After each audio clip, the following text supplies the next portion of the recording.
Welcome to Pontificators. We got Mighty Joe in the chat already. I'm going to start it off solo this time. I'm going to let everybody bop in. Usually I wait for everybody to come in. Not this time, man. I'm going solo until I can get the Pontificator crew in here. So how is everybody? I hope everyone's fine. Hope this week has been treating you well. I've been looking forward to this all week, and my lovely wife just bought me a 12-pack of Blue Moon Belgian White. I've been drinking this. It's nice. It's not too hard. It's not too bitter. I like it, so I was thinking I'll have a couple of those while we're talking here. Very, very good. Yeah, hope everybody's week's been good. Hope life's been treating you well. Life's been treating me very, very well. I have had the time of my life. My wife and I, even though we're running errands some of the time and taking care of business, we look at each other when we're driving around. We're like, you know what? It's kind of like we're on vacation. Like we're looking for interesting places to eat. We're eating, out a lot more. We're driving around. We're seeing a lot of things that we haven't seen before. And this area is gorgeous. It is gorgeous. You know, Beverly Hills, all these other areas that they talk about. Who cares, man? This is absolutely gorgeous here in Texas in the Woodlands.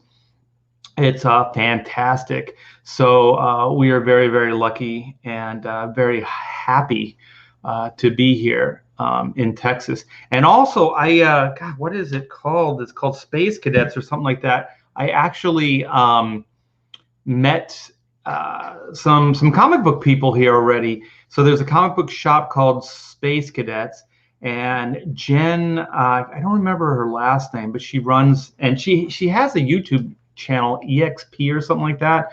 And so met her and her gang there, and we're going to do a book signing. Even with COVID, we're going to do a book signing. We're going to promote and sell a couple Chrono books there. So I think she's looking into a retailer type of situation where I can give her a discount and we can bring a bunch of Chrono books there and sign them up. So I'm not sure when that's going to be, but as that comes to light, I'll let you guys know. And then hope to see all of you that are in this area or the general area can come by and hang out. And it's a great shop. It's a really nice store.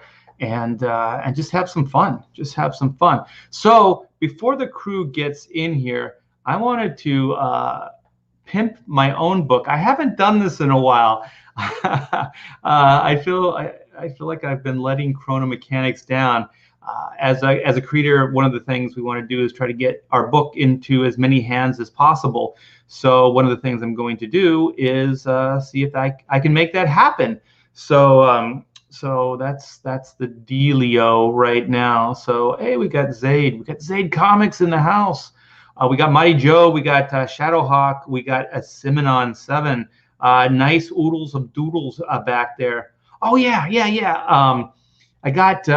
I told myself this studio space is twice of what it was in California. So I told myself I'm going to put my books and my stuff out. I always thought it was a little weird, like to put your own art or your own books and stuff like that around your office.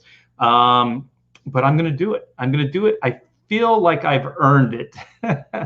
Like after, almost 40 years in this industry, that I can actually put my own stuff. And I got quite a few things. And I'm trying to think, like, I want to do like a frame and have like the Chrono patches and the time card and some of the other stuff like in a frame and put that up on the wall too. Because I think all the Chrono stretch goal stuff and the goodies and even like the trading cards, I think there's like 15 trading cards. I want to get those all framed up. So I'm going to put those around the studio as well. So is it Ara? How do you say your name? Sorry if I'm butchering it.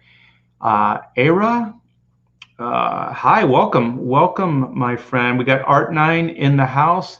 So Victor Thomas, yeah, it's a party now. It's a party. So let's do this. I'm going to promote another book too. It's a Graham Nolan's book, but I'm going to wait for the guys to get in here. Hopefully they do. That would be nice to have some people to hang out with.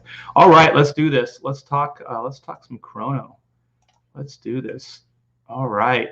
Well, you should be looking at the Chrono Mechanics Indiegogo page. So this book has been in demand for a while, and over the Christmas holiday, we got some traction, but it's slowed down since. And well, we got all of our government stimulus checks, so maybe you guys can, make the trek over here. All the new guys that haven't backed this book yet, and so it's Chrono Mechanics Retrofit. It's a 60-page graphic novel. It is action adventure comedy. It's very humorous. It's filled with some really fun situations, and it's a fun concept.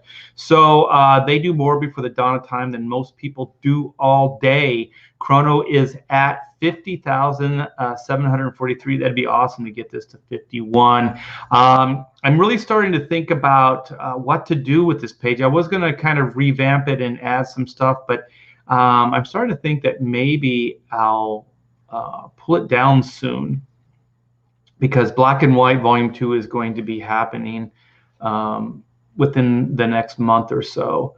So here's the campaign. Like I said, it's a 60-page graphic novel. It's like a PG-13, so think about it kind of like a Simpsons as far as the sensibility and as far as the tone. So there is some edgier stuff in here, but I don't think the kiddies are going to mind.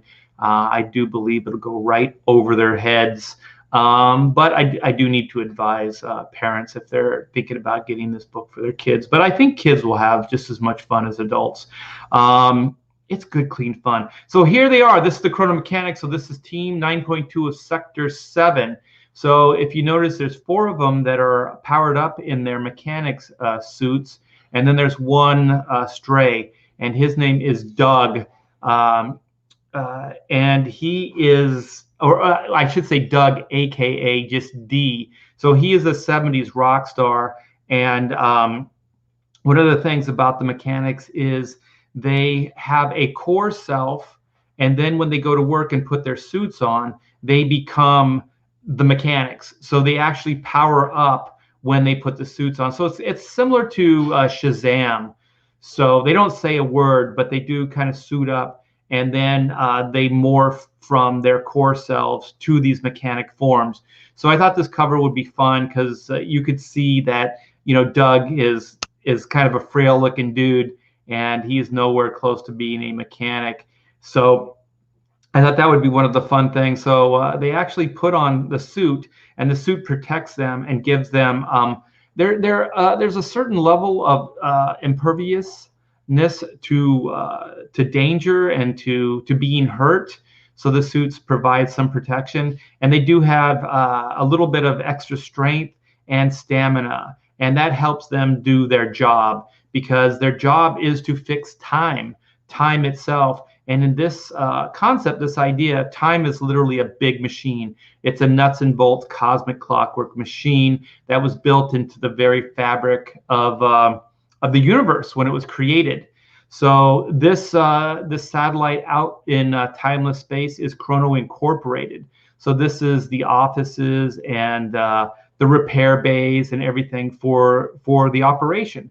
So Chrono Incorporated is a company that was built to basically hire people and supervise people to repair the big machine. So if you think about it kind of like a repair company, like a plumbing company or air conditioning or something like that, that's kind of what Chrono Incorporated is. But their job is, instead of to fix your car or air conditioning, it's to fix time. So, and time is a big machine, and it breaks down a lot because it's quite old. So the Chrono Incorporated company stays quite busy. So this story, this is a little bit of the day-to-day Chrono Incorporated stuff. So, and then we kind of get into like what the story is going to be, like the dilemma, and that's why the Skippy here is like, what? And so then we go to establishing, like Doug is kind of like Alice in Wonderland here, a little Dorothy. He's being thrown into a world that he doesn't understand. So he's meeting the mechanics for the first time. And this is Caravaggio. And Caravaggio thinks the reason Doug is so scared and frightened of him is because he's dressed like a mechanic. but it isn't that. It's just that he's been zapped out of his own timeline from the 70s and brought to this prehistoric timeline. So he's a little fish out of water here. So then Caravaggio, being the polite guy, decides like, well, maybe it's because you don't see the dapper Dan that I really am. So he powers back down and shows him his core self. And he's, you know, he's kind of based on the original Caravaggio, the painter. You know, he was pretty good in his time. And so then, you know, Doug runs away because he's scared, and then he bumps into this big fellow, and this big fellow is Oot, and Oot is a prehistoric caveman. And so he also, you know, his job is as a mechanic. So he powers down, and he's going to thump Doug because nobody touches Oot. And so then Doug gets saved here by Zin. And Zin is an intergalactic deity. He's kind of the squid child. And so you see him power down, and he you know, does this to try to relate to him, like, well, you're going to be a mechanic like we are. So, you know, you need to power up because you're here to do a job. And that's kind of what's happening here. And then Doug says, you know, work is a 4-letter word. I wouldn't be caught dead working. You know, that type of thing. So there you have your setup, you know, which is pretty much a fish out of water, a slacker who has never worked an honest day in his life. And then he's thrown into, you know, a very, you know, work-oriented, you know, get your hands dirty, knuckle busting, you know, wrench turning kind of situation. And so here's a few, you know, images that show that time is kind of running amok. So this prehistoric timeline, what happens is when time runs amok, timelines merge. So this is like a 50s drive-in cafe that's just appearing in the middle of this prehistoric timeline. So our mechanics know that this is dire. This is not good. That the machine, the longer it goes without being fixed, the more time anomalies will happen, to the eventuality that time will just fold upon itself. And won't be able to be fixed. It will stay like that, and it will just keep folding until it just disappears. So they have to fix the machine in a timely fashion because they want to make sure that doesn't happen. So this is a little bit later in the book. You see now that an Indian encampment, or a native Indian encampment has shown up. So our mechanics are there. And so there's all kinds of various things. There's a sketchbook that you can get. Here's some of the images. There's variant covers. This one is by Sean Cheeks Galloway. That's Oot. This is done by Tom Bancroft, which is Doug. And this is done by Aaron Lopresti, which is Zin. And Carlo Barberi did Caravaggio. And so there's all kinds of cool stuff here. So it's in the description. The link is in the description. So please come by, check it out. It is a labor of love. I put my heart and my soul into this. So and also there's some cool freebies. There's trading cards. There's a patch. There's all kinds of neat stuff. So so come by, back a book, and check it out. So I'm going to come back and see if my Pontificator brothers are here yet. Oh man, there's nobody here yet. I may have to do this show myself. Am I up to it? I don't know. Might be a very short show.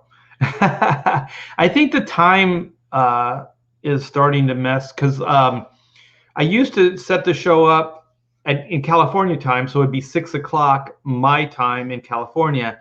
And so everybody was kind of like, it worked because East Coast would be 6, 7, 8, 9. Central would be an hour, you know, it'd be like 8. So I'm on Central time now. So I wanted to try to keep my same schedule, which would be 6 o'clock, but it's a little early for most. So so let's wait and see how everything's going. So I'm going to go, yeah, please, please smash that like. I do appreciate it. Phil from Zaid Comics. Hey, Phil, if you want in here, I can send you a link. Let me send a link to Phil and see if we can get some peoples in here. Doug playing on an Ibanez, a Vi. Yeah, that'd be cool, man. I love Steve Vai. Chronos isn't gonna like this. Hell, Helty Bear, hell the chat. Yes, indeed. Indeed. Hey, John Davies, how are you, my friend? Yeah, we used to do some live streaming together, and he used to work when we lived in when I lived in California. He worked here for a short period of time.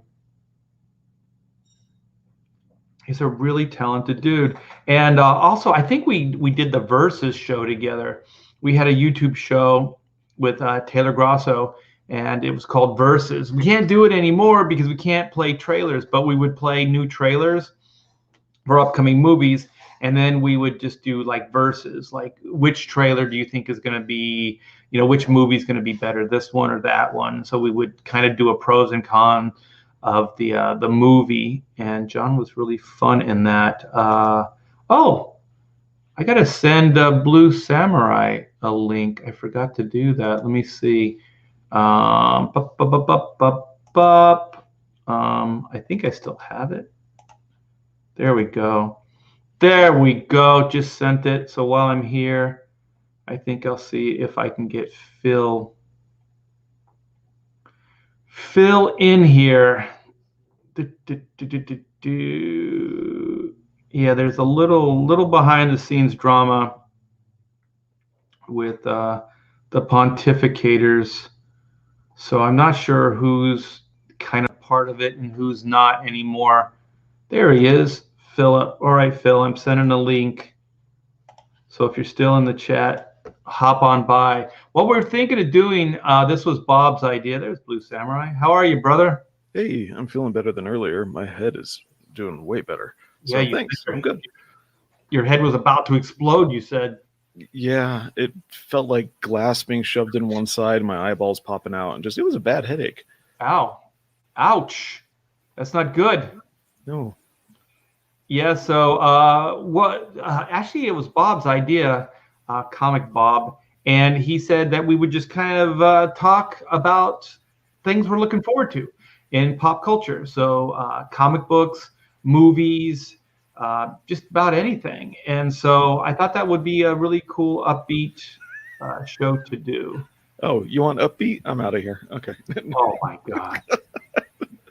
No, we could go beat down. I'm not opposed to that. I'm sure some of that will naturally enter into the chat anyway. It always does. Hey, there's my niece. Hey, Trish. Hey, Tish. How are you? Yeah, she's closer to me now, so we can hang out. This feels like the question of, like, at Thanksgiving, what are you thankful for? What am I? You know? So does it really? I don't mean it to sound, that. Is that corny? I don't know. No, I don't know. I think it's just me, but I don't have Indiegogo open, so I can't see any of the campaigns I would have in mind. My mind goes blank when I log into these things. But I really hope a lot more campaigns finish. I'm seeing things slow down a lot. You know what? I'm seeing campaigns slow down just as far as not a lot of them up right now. So Andy Smith, his campaign First Man is going strong. Graham Nolan, I think, launched Alien Alamo yesterday. Oh, yeah, that one is okay. I like Graham Nolan's monster imagination, and so now instead of a few big monsters around an island, he's got a whole bunch of little ones crawling all over. I think that's cool. So. Yeah, those characters are going to get the crabs. I'm sure there's going to be all kinds of crab jokes in that. There's going to be a lot. I can't shake the crabs. Yeah, I'm sure there'll be a line like that. Okay. I can't feel it anymore. Okay, Mighty Joe. Yeah, this is what I do sometimes. Actually, I find it helps with my memory. Some people drink to forget. I drink to remember. All right, John. Comic books are independently made these days. Give another year and Marvel and DC won't publish periodicals. Oh, man, you had to go there, right? Now you're playing right into Blue Samurai's territory. Let's see. Man. Speaking of sad and depressing. Hey, other Todd. Hey, how's it going, guys? Oh man. All right, I got my Indiegogo list open, and let's see. Red Eyes by David Feed. That's another one where I get a Sisters of Mercy song in my head every time I see his title. Well, that's not a bad thing. No. I mean, it's probably about heroin, but, whatever. It's music. You always have to go there, don't you? Were you a junkie in a previous lifetime? No, but I do have Percocet in the cupboard right now. Oh, man. Are you going to share? I'm probably not even going to use it. Last time I had surgery, I got off that stuff so fast because I did have a knee surgery in 2012 where I got hooked after a week. I was just doing the cycle. Hey, Phil. What's up? Doing the cycle of ibuprofen and whatever opiate, and then a week and a half later, I said, "Why am I still taking these?" And that night, I started going through withdrawals, and I was like, "Okay, you just got to rip the Band-Aid off. Just don't try to soft pedal this." I think Phil right now is calling his pusher man, trying to get his supply of Percocet. Not me, baby. I need it. I need a fix.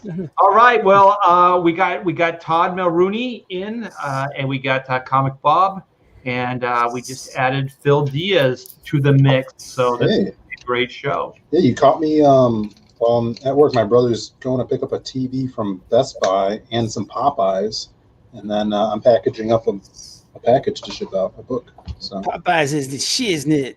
Popeyes is good. I got turned on to Popeyes maybe 6-8 months ago. I can't believe I never had a Popeyes chicken sandwich. They are better. I'm going to say it, better than Chick-fil-A. they're pretty good. Bold statement. That is bold. That's a bold statement. There's 2 Chick-fil-A's in the area here that we moved, and they are nonstop, day or night. Dude. Yeah, it's crazy. They are popular. So good. Yeah. So Bob, what was your topic? I got accused of sounding like this was Thanksgiving, so maybe you can explain it better. It'll sound less corny. My idea was just talk about projects and stuff that we're excited about, Yeah, see, Blue Samurai, that's not so bad. Just like what are you guys excited about, man? I mean, there's got to be some projects that you're looking at. Well, you know what? I'm out shows, anything. Yeah. Is Graham Nolan's Alien Alamo, and I do have a tab, so we can get into that if you guys want. And like one of the things we do here is we highlight a new campaign at the opening. So I'm going to go do that now, and we can talk about Graham's new book. I think he launched yesterday. Mm-hmm. Yeah, that's right. He's doing really well. It's really cool to see how well it's doing. Yeah, Graham's a good guy. I think we did some math. We broke into the business about the same time. I think we're maybe a year apart from each other as far as when we started, but we're 80s guys. We actually started in the early mid 80s. You mean the best era of comics? Yeah, exactly. Thank you, Bob. That was very generous. Yeah, so this is Graham's new book, Alien Alamo. So a father and son battle to save the world, as well as their relationship in 1957 Texas. Texas, that's my new home. So it is the Lone Star State. So look at that. That logo is a great start. That's really killer. Mm-hmm. So do you guys have any thoughts about this? So when I heard the title, I immediately remembered the scene from Pee-wee's Big Adventure, when he's in Texas and he gets knocked unconscious, and they're like, Pee-wee, or they're asking him, I don't know if they know his name. They're like, what's your name? And what's the date? He's like, I don't know. I can't remember. It's like, but I remember the Alamo. And then everyone cheers. And then there's no basement in the Alamo. There's no basement in the Alamo. I wonder if there's a basement scene in this book. Oh, that'd be a good Easter egg. Yeah. I just want to know how he got Sam Elliott to sign on for his likeness. Well, Sam these days just wants to work. You take it where you can get it, Bob. I have to say, being a survivor of comics, I do know that feeling. There are some projects that I'm not very proud of. So, what's some of the good stuff he's got with his? Where's he at right now so far? He's just over 25K, right? As far as a dollar, 25,215, 398 backers. Oh, yeah, man, he's still got almost a whole month left. Yeah, I mean, he just launched. It's an amazing start. He seems really excited about the IP, and it's really cool to see him pumping something out pretty quick after shipping his last project. He probably, I think, started shipping the Chenu, say, last month, maybe a little longer, and he already has another one up. So he's pumping these out and putting quality into the stuff, and obviously it's getting a response. So it's really good. Yeah, Graham is a beast. He is a beast. He's a deadline beast. It's neat to see that somebody still has that deadline fire in their bellies. Yeah. I must say, like doing my own projects, I do enjoy not having that kind of stress, as far as, the deadline.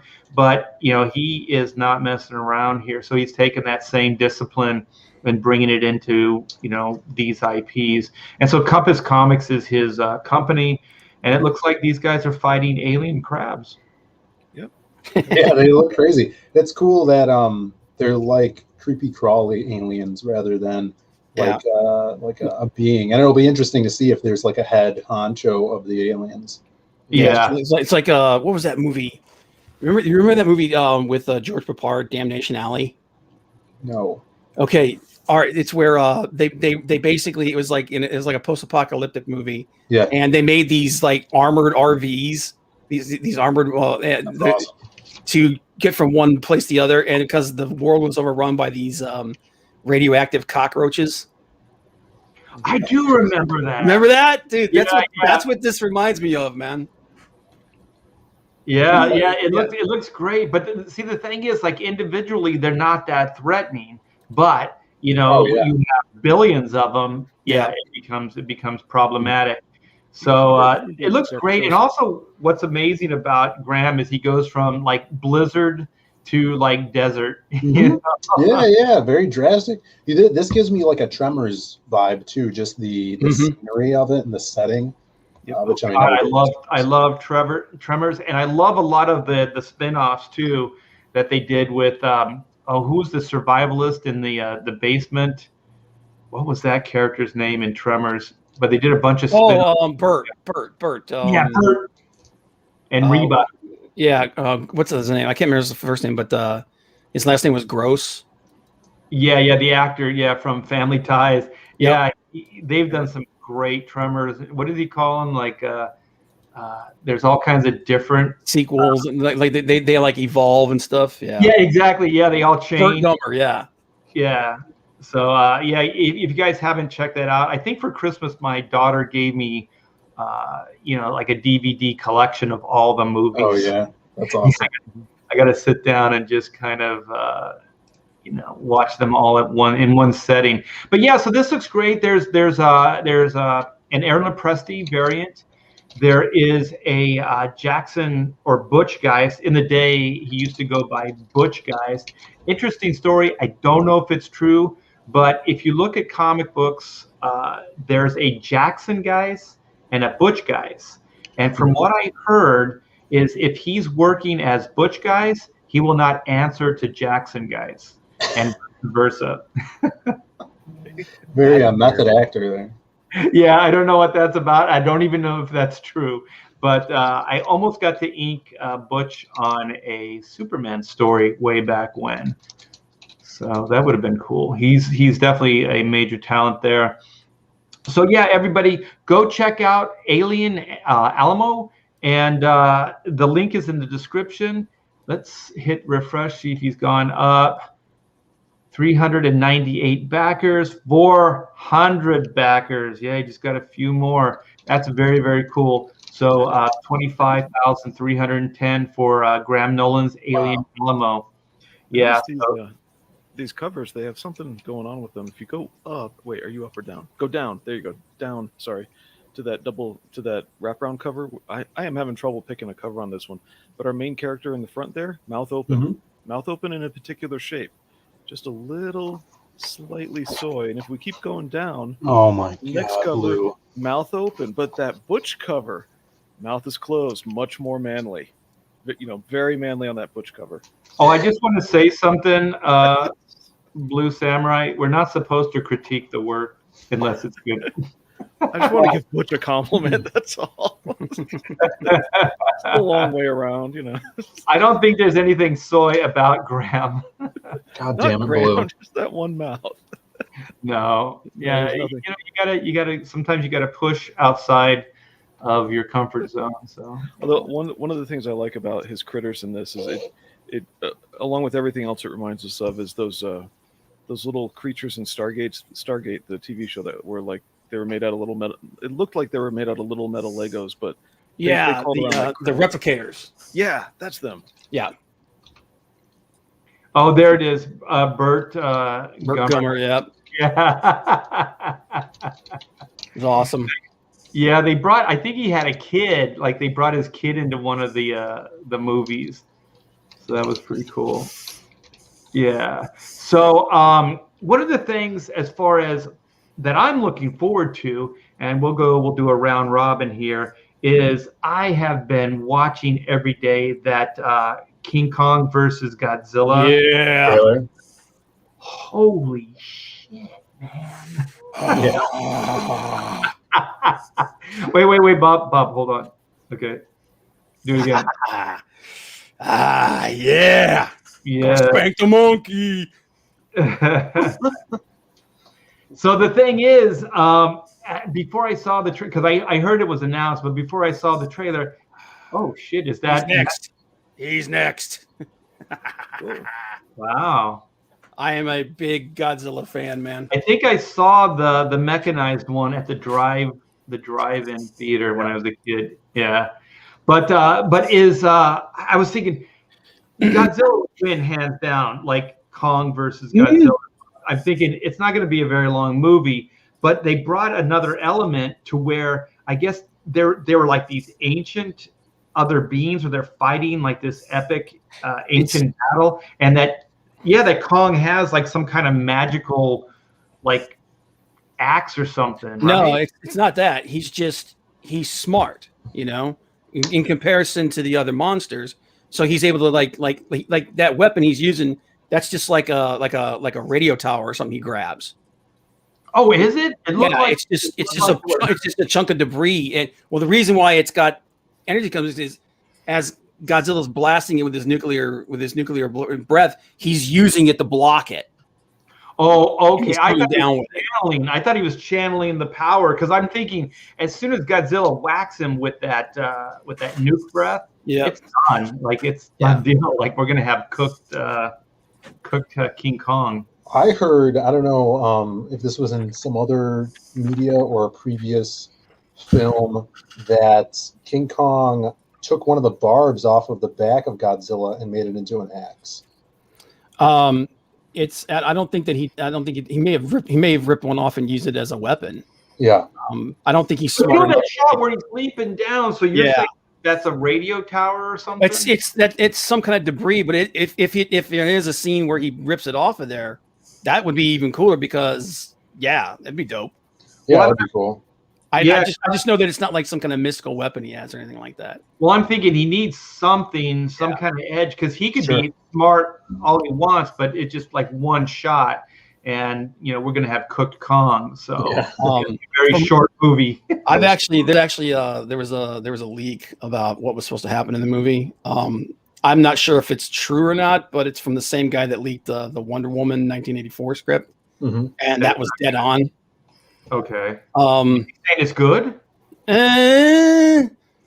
It's basically what everybody's kind of thinking it's going to be, where it's like they're going to fight each other for a while and then they're going to team up against something else. Yeah. Which, I mean, that's how you do. That's how you do this. As long as I get my monsters fighting, I'm okay. That's comic book crossover 101. Yeah, dude. Yeah. It's kind of like what Zack Snyder should have done with Batman v Superman. That's how that movie should have ended. But no, man, it's like I was saying about the last movie, man. You could have just given me an hour and a half of the monsters fighting and taking the humans out of it, and I've been happy. All I need to do is just see those two fighting. That's all. And there's that one shot where Godzilla is going through that like neon jungle, like it's basically the city, and he's just kind of walking right through it at night. Yeah, so fantastic, man. Great. There's Peter Jackson came out and said he wants them to do a movie where they fight the monsters from Pacific Rim. That'd be crazy. Which would be ridiculous. Well, speaking of Peter Jackson, did you guys like his Kong? I thought it was incredible. I thought it was good. Yeah. And the last movie, the Kong Skull Island, was actually pretty good. I didn't see that. But is that Peter Jackson? No, that's actually the movie that the current Kong in the Kong versus Godzilla. All those movies are in the same universe. Yeah. Mm. Okay. Is this Universal? Do they have? Who has the No, right? this is Legendary. Okay. What's that? Yeah, I would think that Universal has the rights to Kong, but I guess it's just because of the amusement park they have. Joe, the reason why. Okay, you got to remember though, in the movie Kong Skull Island takes place in the 70s, and they even said in that movie that Kong's only a teenager. In that movie, he's like 15 years old, and he's going to get bigger, and that based upon how big his parents were, he was actually going to be bigger than they were. Wow. So that's how he gets so much bigger between that movie and now. You're talking like a 45-year freaking span of time. So are they tying this into the Peter Jackson? Because that was in the 40s or 30s or whatever, right? Yeah, that was based off the original Kong movie. Right. But this is actually just them making up a new timeline and everything. Okay. It's funny we're talking about Kong. Like I'm at work right now in my office. My boss's office is across the way, and he's a huge Kong like statue kit collector. He literally has shelves of all these, or not Kong, sorry, Godzilla, all these Godzilla figures that he's painted and stuff. And he's like, he uses his desk as like a painting area too. It's hilarious. If I hop on my phone, I could go in there and paint some miniatures, man. Yeah. Man, that's the coolest boss I've ever heard. Yeah, that's he's got a bunch of guitars in there too, like hanging on the walls. Like, hey, guard. Yeah, he's got Phil, a huge Sorry, is your boss a little bit older? He's he's much older. I'm only 27. Awesome. My brother used to collect all kinds of Godzilla stuff, and he'd paint all the models you put together.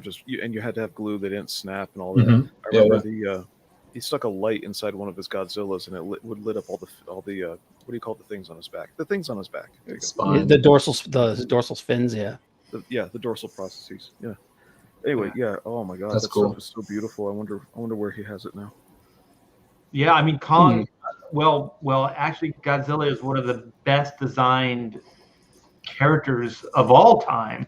Like, it's iconic. What was the one where they did like the Roland Emmerich and? Don't even talk about that movie. Why? Why did you change the design? Like, it was so flawless. It's crazy. I don't know why they did that. That movie was so bad. You know what, dude? Hey, Art. Hey, yeah. Hang on a minute. I'm going to share my screen for a second. I think you might be right, because that does look like one of his spines on the end of that thing. Yeah, I that's what one of my buddies was saying. I think Passion for Drawing was saying if that's the case, that's going to be in the spine. Dope. Well, you said he was smart, so he could fabricate a weapon, and then the context, the voiceover says something about like an ancient battle between these two. Yeah, well, that was in the last movie, which was Godzilla King of the Monsters, was that there was like there was this big battle for dominance, and Godzilla and Kong were the last two standing, but Kong disappeared, so Godzilla basically became the king of the monsters. Okay. And they all kind of kneeled to him. But then now that Kong showed back up, that fight's going to start. That fight's going to start all over again. Man, that first punch that when Kong gets up on the boat and punches Godzilla. Yeah, but if you look here, it does look like that this is like some kind of piece of debris. But then it looks like there's one of his dorsal fins is like stabbed through it. Well, the debris, if I'm not mistaken, it looked kind of ornamental too. I mean, it's I wonder. You know what I wonder if I wonder if this is like the skeleton of one of the other monsters or something, because it looks like a bone. Yeah, it looks like it's a hip, like there's a hip bone on there, but I thought it was like kind of maybe it's just the bone texture, but it looked like it was carved. Is the hip bone attached to a backbone? That's right, Blue. You got it. Hip bone, yeah. Hip bone is to the leg bone. Yeah. That's how we connect those dry bones. Yeah, but boosh. Oh, That's so cool. That's gonna be dope. we just got pulled from YouTube right there. Thanks. That was Did we really really? cool. Yeah, no. I was gonna say, dude, it wouldn't surprise me.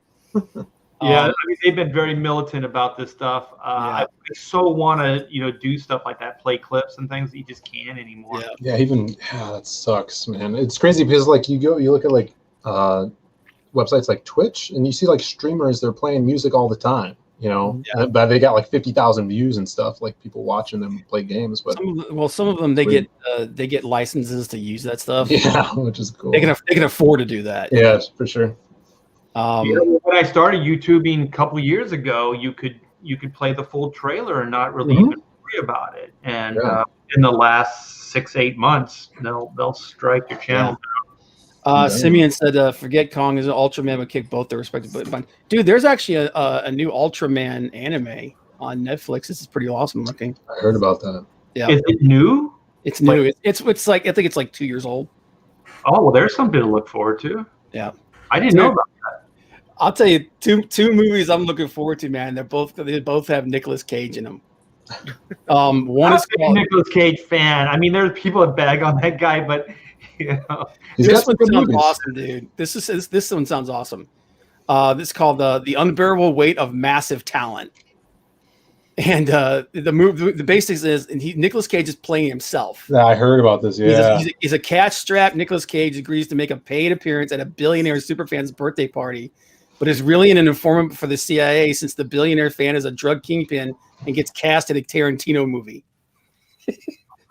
And it's Nicolas Cage, Pedro Pascal, and Neil Patrick Harris. That movie's gonna be ridiculous. And then there's that one that they just released a trailer for. It's called Willy's Wonderland, which is basically like Five Nights at Freddy's. He's this like weird drifter, this crazy loner who gets hired as like a security guard janitor at a closed down like Chuck E. Cheese. Yeah, like it's called Willy's Wonderland, and then they come alive. I saw the trailer for that. Yeah, doesn't that look freaking hilarious, man? I gotta watch that trailer. That's awesome. That looks awesome. Yeah, it's weird. It's like that Banana Splits like horror movie. Like I wanted that to be so good, but it just looks so bad. So I never watched the damn. It's gonna be a train wreck. It's gonna be freaking hilarious. There's something about like cute animal like robots when they're torn apart. It's just kind of yeah, because like when robots don't have skin on them, like if they're they're just machine horror. It's crazy.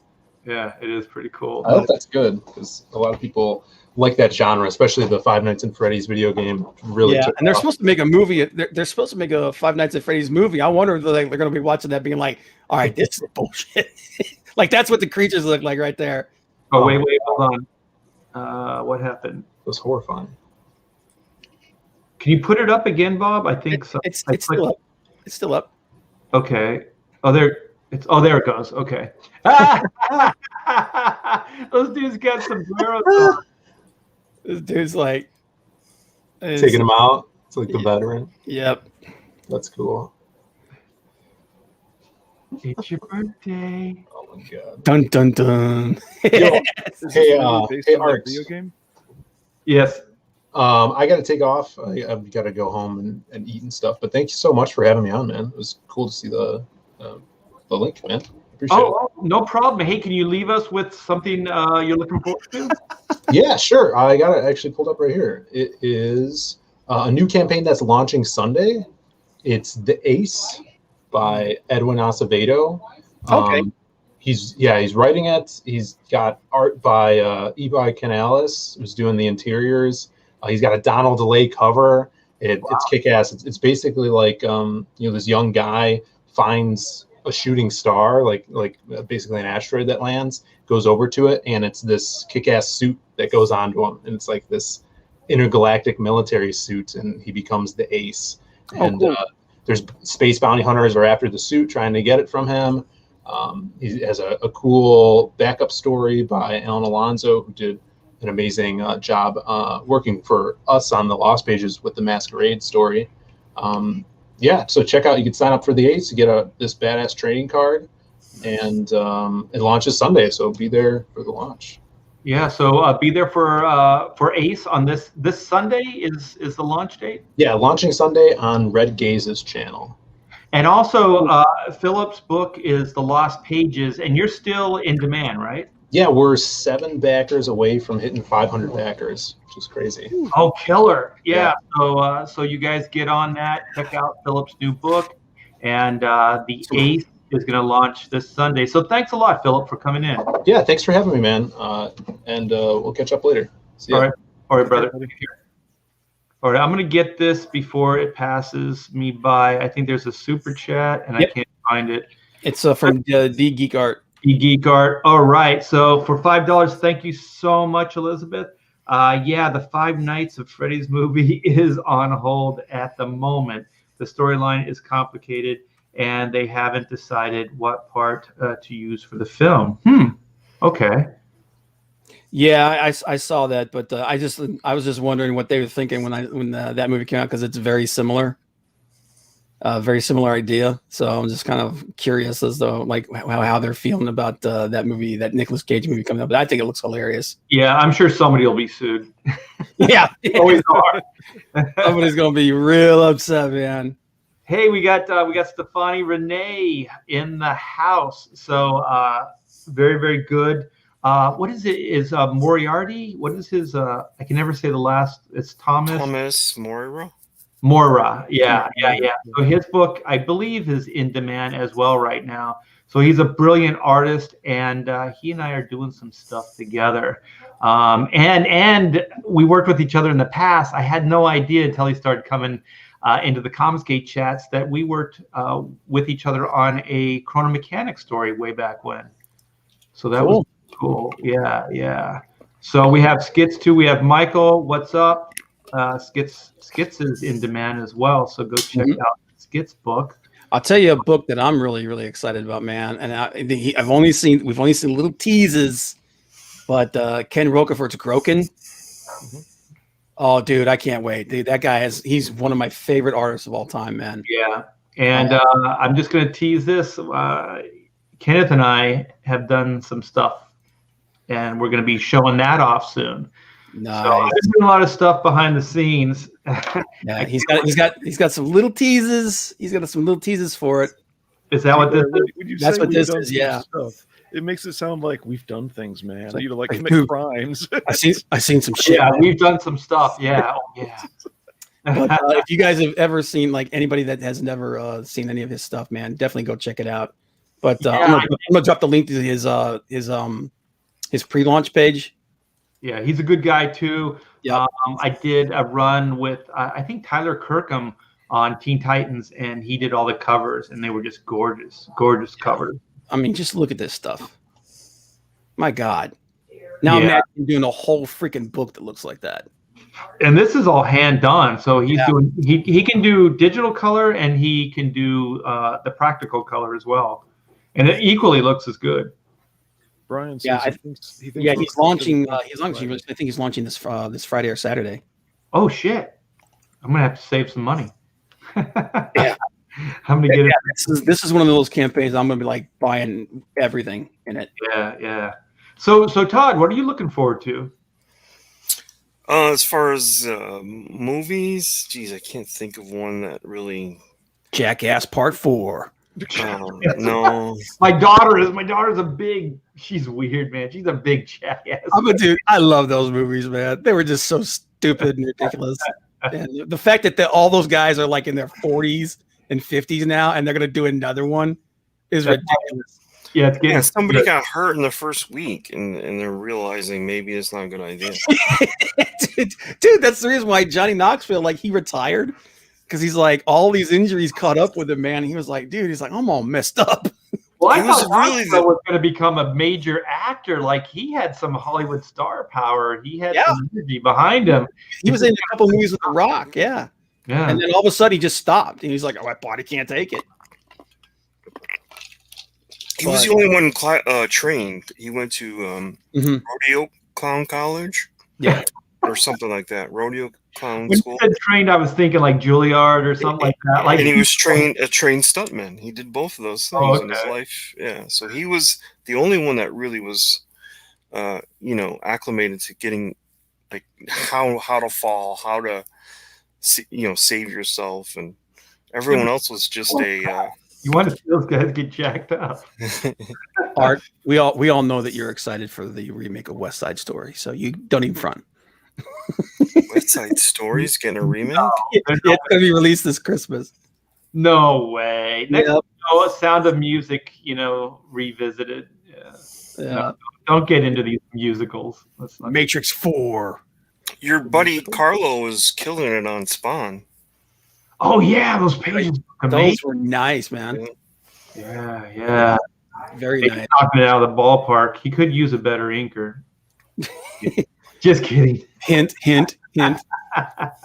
So Todd, what are you looking forward to? Or were you kidding with the jackass? Or? No, that was him. I didn't even. That was me. I wouldn't even bring it up. Looking forward to getting plot holes. Should be coming pretty soon. Mm-hmm. That's one of the things I did back. I guess I wouldn't mind seeing what Berserker looks like, because I like Ron Garney. Ron Garney is one of those guys who's consistently reinvented himself over the years. He like when he did the Daredevil recently, about 2 or 3 years ago, is where this style came out of. It's very Frank Miller. It's a lot of black balance. It's very heavy towards the K and stuff like that, and I love it. Yeah, where he started showing me that he was more than just that one look is, you remember his run on Silver Surfer? Yeah. Mm-hmm. My gosh, it was so cool. And do you guys remember that one shot Mobius Silver Surfer that he did with Stan Lee? Yeah. Mm-hmm. Yeah, it was kind of reminiscent of that, like heavy, just line work, real simple, real open style. Very, very European. Yeah, it looked gorgeous, man. It was amazing. Yeah, so Sean Gordon Murphy, Plot Holes, I am looking forward to that as well. Mm-hmm. He's one of those artists that it doesn't matter what he does, I always find inspiration in. And I'm always envious because I can ink in that style. I just don't, because it's kind of doing mainstream work. It's been conditioned out of me. So I don't really get to do stuff like that. But being in this independent place that I am now, I'm definitely going to be pursuing more of that kind of brushy, spontaneity, kind of visceral, approach to stuff. Because man, he's a master at that. I think I might have said this before. It took me a little while to really get into his work. Because his early work, I didn't like his noses, right? He did very angular, yeah. They were very angular, and then he just did a lot of lines, and then he'd take a eraser and erase a spot wherever the light might be, and it just they didn't appeal to me. But then I started to see this guy who was really getting into these long shots with a lot of detail in the background, and he was just blowing me away with the ability to pull some of that stuff off. Especially like inside the Batcave and the Tokyo Ghost had a lot of long shots that were so awesome. Yeah, some of them were double pages too. That was yeah. I just figured out when you started talking about like the noses and the angles, I think why he does it for me is because I always like stuff like Walter Simonson that's very angular. But I also like things that are very brushy. And brush is usually more rounded shapes, more smooth. It can be like dry brush, but it's usually more rounded. And so what he does is he brings a very technical look, very, angular, with a brush sensibility. And so it looks very contemporary, even though it is brush. So I think that's what I really like about his style. Yeah. Oh, let me get this. My buddy Neon from Clownfish TV. I love his station. If you guys haven't checked out Clownfish TV, do so. They have Dismal Disney. I like how he always like prefaces the show with, "This is going to be another episode of Dismal Disney," and I think it's great. He and his wife host it, and Geeky Sparkles. yeah, Geeky Sparkles, and yeah, definitely my friend. So happy New Year to you and your lovely family. So very good. So yeah. So you have the Sean Gordon Murphy. Did you back the Berserker book? Are you going to get that? I didn't back the Berserker book on Kickstarter, so I may get it. I may get it in the store. There's a cover I've seen that I may want to get. Because they're doing these like everyone's doing a cover for a particular store or like Midtown Comics or whatever. Everybody's got a cover out there for Berserker, which is surprising. But there was one I saw that I really liked. Right. Well, there's a book that I'm really looking forward to. It's called Florida Man, and I believe one of the key components of why that thing's working is a penciler named Todd Mulrooney. Mm-hmm. Well, I'm glad you're looking forward to it. I really put a lot of heart and soul into it. It's unfortunate that I'm not completing it, but that's not my. That's not me. I didn't make that call, and that call should have never been made. Well, heart and soul is why I backed it, Todd, because I collect souls. I can get a piece of yours. Oh wait, this isn't a goth stream. I'm sorry, Todd. But yeah. Man, I thought you were gonna get all sensitive and start like saying some great things about Todd. And who needs Chester when we have Blue Samurai to take shots? I'm telling you, man. I'm working on something now that's finally getting me enthused and getting me out of sort of the, because I was really in sort of a dark place.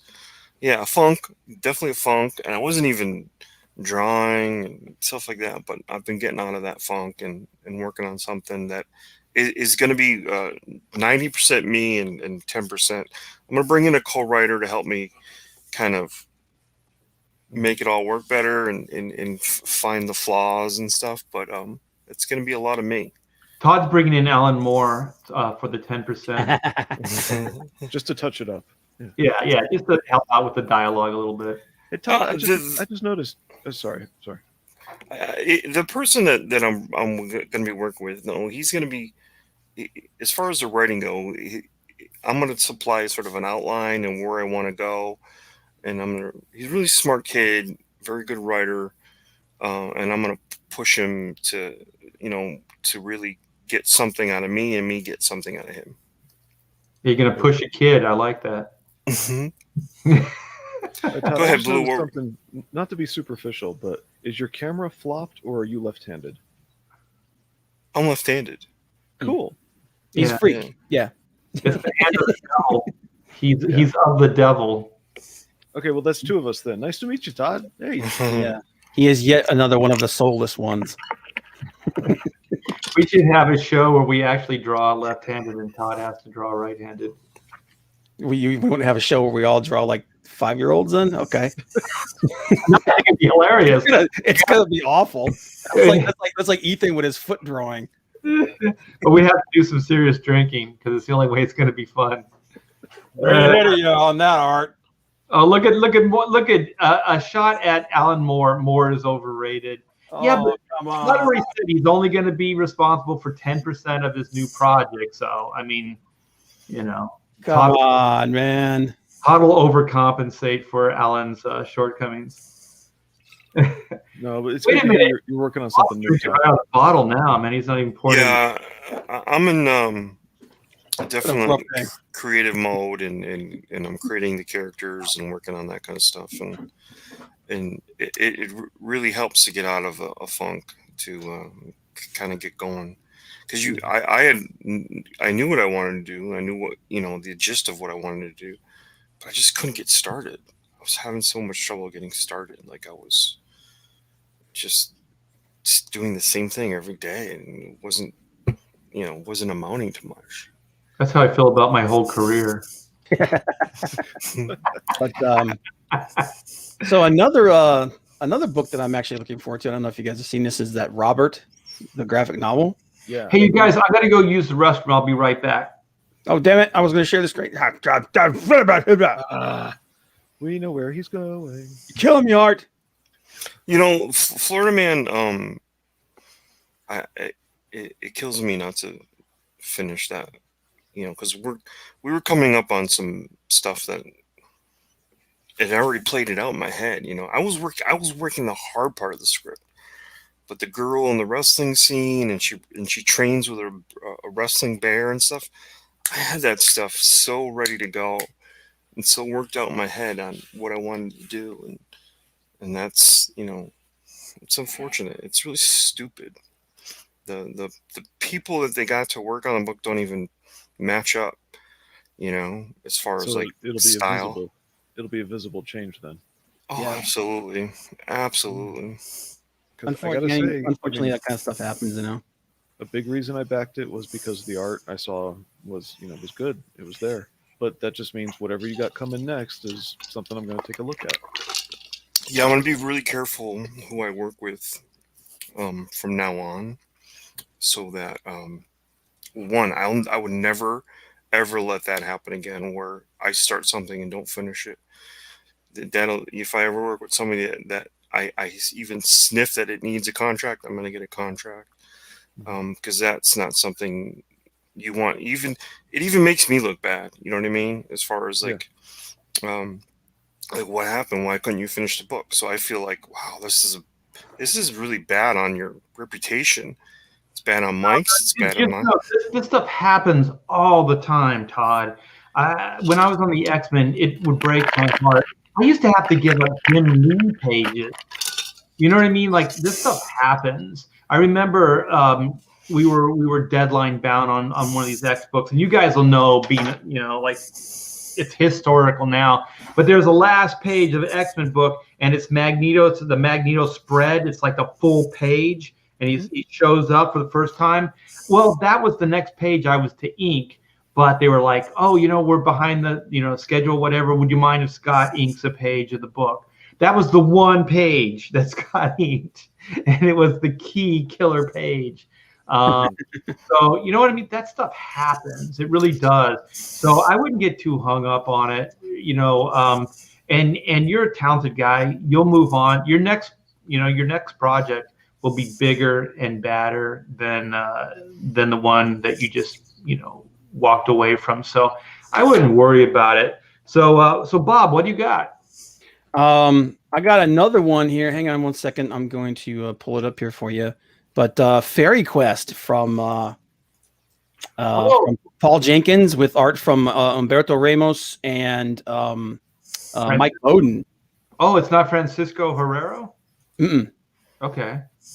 Hang on one second here. I'm throwing the link in here for everybody in the chat. First installment of that, and actually Paul Jenkins and Humberto were early Yodas for me in the crowdfund department when they kickstarted the first Fairy Quest. Yeah. Let me go ahead and share that out here real quick, y'all. I think they already launched it, no? It's been launched. Yeah, it's actually getting ready to deliver, but you can still actually order it.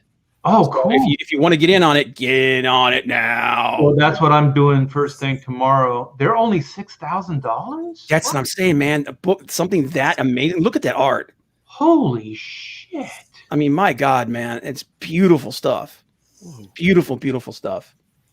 And you can get all three books. I think you can buy all of them together. The digital bundle is like $15. You get all three books. Or you can buy each one for $30, and I think you can buy all of them for. Was the first one? How many do they have now? Yeah, $80 for all three books. How long do they have? What? Oh, there's 3 books in the series so far. Yeah, there's 3 books. Yeah, the first 2 were Humberto Ramos, and the last one was Mike Bowden. Okay, because I have the Outlaws book. Yeah. Yeah, it's gorgeous, and Humberto is drawing more in the European style. Yeah. Versus, the more, Americanized. Yeah. So there's like, and there's different covers from different artists. Like you got one there, right there from Umberto Ramos. This one is from I believe Billy Tucci. Really? Oh, cool. Oh no, this one's from Mike Bowden. The Bowden guy, yeah. This is from Umberto Ramos, and then this is the one from Billy Tucci. Okay. But yeah, and then there's another one from Ali Garza, which is really cool. I love this, like the color style that they're doing with this thing. It's very fairy tale, you know. Yeah, actually, the reason I like for Oodles of Doodles, I'm using their same printer, and the reason I found that, or I got their name, is from Humberto. He gave me their printer's name. Yeah, and the cool thing is that they're all hardcover. Yeah, they're beautiful looking books. Yeah, see, like this is what they look like right here. These are the different volumes. Yeah, he utilizes the space too, so they're very European. Yeah. So they're more magazine size books, so they're not like a comic book. They're a little wider. Mm-hmm. Yeah. So when you say Humberto's doing the more the European style on this in terms of the art inside, do you mean like where it looks a little bit more painted? It's more like what do you call it? Concept art for movie type style? It's also layout. Like there's they use more like widescreen. I don't know how to describe it, but it's more widescreen, and there's just a different way that they lay the books out. And I think it might be something to do with the format, because it is more of a magazine type of format versus a comic book format. So it's a little wider. Yeah, I think there's a page here. I'm trying to find it here. I may have missed it. Maybe it's in the video. Do you think we could play the video, or? I don't think it'd be a problem. Yeah. Let's let me go ahead and I'll reshare it out. Stop that. Wow, I didn't know that they were only 6,000. That's what I'm saying, man. It's like that's just like when Ed Bennis did that book, Nina X Ariel. Yeah, like, dude, with his talent and his ability, and that thing only made 30 grand. Yeah, he promoted the heck out of that thing too. Yeah, I was just like, what the hell, man? That's the power of Comicsgate right there. Yeah, I'm telling you. But let me go ahead and play this. Okay. That's the first issue right there, yeah. Yep.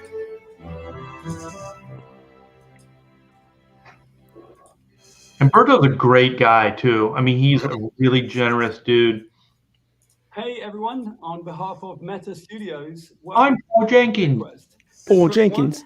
This is book 2, which has been out. Please, sir, may I have some more? And on this You can see the size of him when he's holding them. with a brand new volume, book 3, which is called Over, Under, and Through. So Paul Jenkins. This is our first time on Indiegogo, so we're really excited to see how things will go over here. There are plenty of fans who've never seen our book, and we have lots of friends who do Indiegogos right now, and they've been telling us amazing things. So we hope that that is true for you as it is for us. Uh-oh. We're going to give away a bunch of swag, a load of really cool stretch goals and things like that, and we really want to make this the best experience that we can. So we're going to make sure that we stay in touch with you. We're going to answer any questions that you have. We're going to be introducing new stuff all the time. There will be some Indiegogo exclusives and all kinds of other really cool stuff. And we also want to hear from you. We would love to answer any questions that you have, give you any information that we have, and generally make this a really, really positive experience.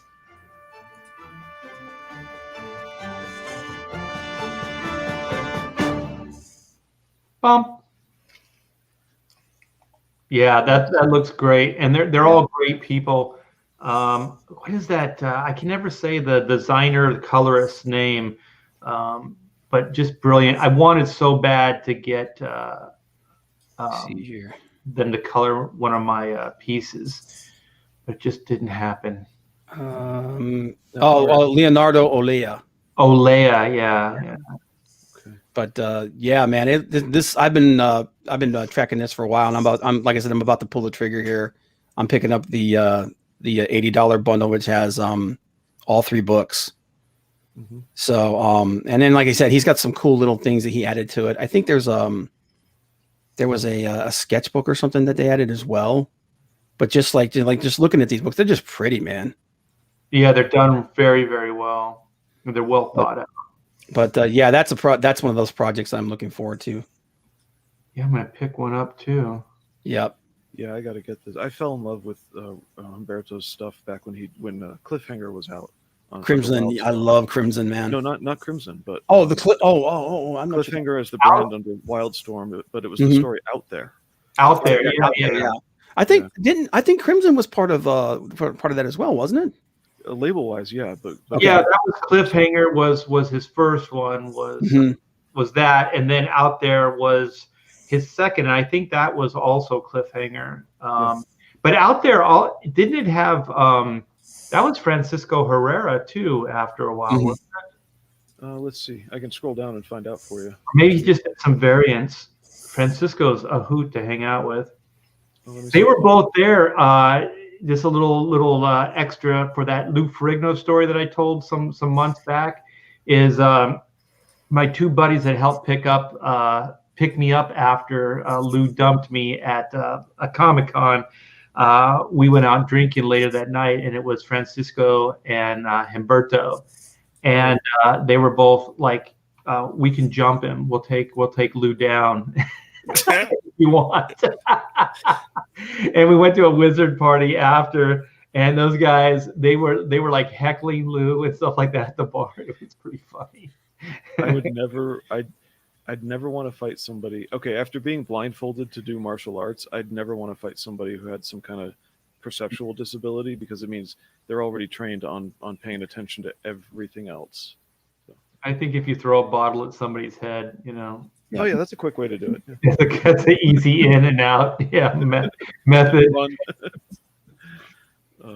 Well, that's awesome, Bob. So Blue Samurai, I know you were kind of like you didn't want to bite because you felt like this was a little too Thanksgiving-ish, but do you have anything you're looking forward to? Yeah, and I was just making a side comment. I didn't mean to throw away your topic. It's a beautiful topic. Okay, I know this, I don't want to be. Maybe this is my mushy romantic side, but when somebody gets a project that they did before and they didn't get to finish it, but now they get to finish it, that's something I'm looking forward to. So I'm actually looking forward to one we already mentioned, First Man by Andy Smith. I don't know the guy, but he does really good art. I've read a couple of his books without paying attention to the names. I can talk about names in a minute, but just the fact that he's finally getting to finish something he's always wanted to do that somehow or another fell by the wayside. I just think that's really cool. So I'm looking forward to that too. Yeah. Andy's a great guy, and he's going to deliver. And he's done a couple of these indie, crowdfund books. So yeah, he's good. I've worked with him in the past.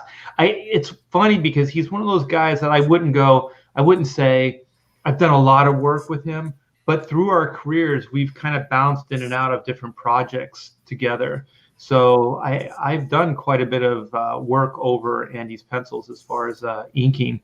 So he's always a good guy. He's very punctual. And it's weird, like in the day, I had a hard time telling his style apart from Bart Sears. One started and one ended. And that was a great team. They worked well together. Oh, we got John Malin in the house. Hey, John, what is up, my friend? A Comicsgate celebrity. Toss him an oar. Oar, get rowing. Yeah. So here it is. This is First Man. So this is something we're all looking forward to. And Andy he's about the midway point on his campaign. So 12K, that's not bad. 200 and what does it say? 228 backers. Very impressive. So he's come out Comicsgate, I think about a month or so ago. Cool. Aside from that, I'm just in the next month. I hope to get my. I have some things coming in the mail. The 1977 Shade the Changing Man. I got like 3 more issues of it. Just to. Oh my gosh! I used to have it, and when I lost all my comics, it's like now I'm going back to rebuilding only the comics I used to have, and that was one of them. So I'm looking forward to reading that when the rest of them finally get here in a few weeks. Yeah, Shade the Changing Man was one of those comic book concepts that I was just like, this is weird, man. This is like, it was almost like it was so weird you didn't even really want to get involved in the story, but you had to. Like you had to pick up one of the books and see what this thing was about. And it's not the same as what Peter Milligan did later, but it's it's still good on its own. I mean, good stuff. Yeah. So one of the other things I'm looking forward to, I hope he gets the book done soon, is the Cyberfrog, the new Cyberfrog Wreck Planet. Mm-hmm. Yeah, the pages I've seen look absolutely amazing. So I'm really looking forward to reading the follow-up to issue 1, which I had a great time reading. I told Ethan, I was like, I really enjoyed this. And he's like, really? Like, he was shocked that I said it. And I go, yeah, I really love the book. And he goes, really, what was, like, then he had to quiz me. And so I think I passed the quiz because I was like, well, this, that, and the other thing. Yeah, I really like that. He goes, what was wrong with it? Was there anything bad? I go, it was over too soon. Like, that's the only thing I said that was bad. I go, the read, it went too quick. And so, yeah, I'm looking forward to the follow-up and all the freebies now. I mean, there's so many, extra stretch goal freebies in that book or that come with that book. I'm looking forward to all that stuff too. So I think we're back at you. The more time that goes by since I'd read Blood Honey, the more questions I have about where's this going. And I mean that in the sense of like anticipation. Yeah. Yeah, definitely. Yeah. Definitely ended on a cliffhanger. Oh, it indeed left on a cliffhanger. Well, in the way he now I know in his writing he got a little bit stuck, if I'm interpreting this correctly, because he drew some later pages early on and then started working towards them, so certain things didn't quite fit. But he put out that Ashcan, the 1998 Ashcan, where we see things from a different point of view. I'm so glad he did that because it really added a lot to the story. Yeah, I think that was one of my it was a critique, but it was more like he goes, well, was there anything bad? I just said I wanted to see more of is it Heather, yeah, Wayne and Cyberfrog's relationship, because it's just so weird and unique. You know what I mean? Like, I just wanted to see how the dynamics of the relationship worked. And I think it's in that book, right, Blue Samurai? There's more of that stuff in there. Barely. It's more about her. You don't have a copy? I'll send you one. No, I don't have one. Yeah. Okay, we'll talk later, and I'll send you one. But cool. It's if I recall, because it's been a while, it's a little bit more about her. They do show her with him to establish just a touch more of that relationship, mostly to indicate that the relationship exists. But then it gets back to the mothership. And how the mothership, because the mothership is basically that power cube that's in the apartment powering the TV. The mothership has a part to play in the little story that's there that I think is fleshes out that character a little bit more. We don't see a lot between Heather and Frog, but so okay. Yeah, I'm sure that it's gonna be in there somewhere. We'll get little snippets of it throughout the series. But so, Todd, what else? What are you looking forward to? I can't think of anything else, really. I don't know. I mean, we don't get to. I don't see a lot of trailers. I don't see a lot of things that are coming out because we're in this sort of lull. You know. Well, how do you feel about WandaVision? Have you watched any of that yet? I've watched WandaVision, and I don't know if I have any feelings about it. I'm not considering to say I hate it because it's quirky right now. I'm not sure what's going on. But I don't mind that kind of television because sometimes I'll watch retro TV, like Happy Days or stuff like that, because it was so generic and it you know what I mean? It didn't require a lot of thinking to follow along. What you're getting is so much 1-hour dramas with really good acting and stuff, and so it's hard to draw to that stuff because you're intrigued. Like even something like Blacklist, even though that's a network show, but it's well written, and I love that kind of TV. But to sit here and draw to something, it's easy to draw to fluff and stuff like that. And that show reminds me of that. It's very. But I can't say, I'm hearing bits and pieces of what's going on, but I don't know if anyone's right. I watched it. I can get why people don't like it because it's very much it's those old sitcom-y type stories with a little bit of Marvel stuff thrown on top of it right now. there really hasn't been a whole lot of superhero stuff. It's mostly like that kind of goofy Dick Van Dyke kind of thing. It's gags and you feed the joke. Yeah, right. So There's a lot of feeding. I get why people don't like it, because if you're sitting there waiting for like I'm waiting to watch a superhero show, what the hell's going on here? You know, so I get that, and there's been a few things in it that I was interested in, but right now I'm like something major needs to happen pretty damn quick.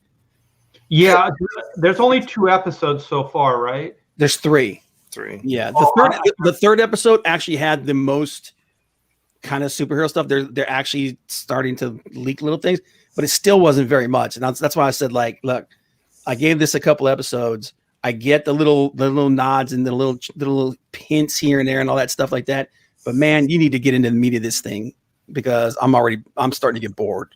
Look, after the first episode, I was just like, it's not quite as quirky as it should be, and it's not quite as interesting as it should be. Like the premise alone, like the idea is more interesting than the execution. You know what I mean? Like the whole sitcom thing, and then at the end of the first episode, there was like this person watching them on a monitor and stuff. So then you get the idea that it's a little bit more sinister than it seems, that there's something else going on. But that first episode was definitely it was not their best foot forward. And then the second one started having more payoffs. I haven't seen the third yet. No, it's like I said, they're starting to.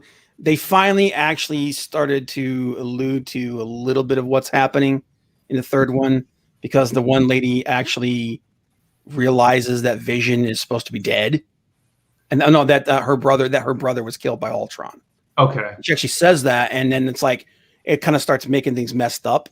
Yeah, because some of the reality is entering into this sitcom universe as the story progresses. So there's all these little Easter eggs. Also, I just want to, if John Malin's still in the chat, I sent you. He is in the chat. Yep. Yeah, if you want to come in and talk about WandaVision, or just let us know what you're looking forward to, that would be great. So one thing, look, one of the big surprises that Marvel had to me was Guardians of the Galaxy. Yes. It was like hit with an unexpected surprise. It was really good. It was almost flawless. And you know what? Like, could they pull that off with the Eternals? If they can pull something like that off. Now, I do not expect Eternals to be funny as Guardians of the Galaxy was, because there were characters within it that helped make it funny. It was really the characters. It wasn't so much that you wouldn't put this group of characters together and not get funny, right? But Eternals doesn't really scream that. But even like the second Guardians, I don't think lightning struck twice. I thought the second one was. I wasn't a fan of the second one. Yeah, I thought it was kind of a failure for me. Beginning, it started off good. Mm-hmm. Yeah, it really good. Yeah, it really started off good, but then the father story just didn't really. Yeah, I think on paper, yeah, maybe, but it's weird because there's some. I remember years ago, Jim Valentino said, I think he said about Frank Miller that Frank Miller has become a parody of himself, and I never heard that before. When I started thinking about it, and it's almost like I forget the director now of the Guardians stuff, but it's almost James Gunn.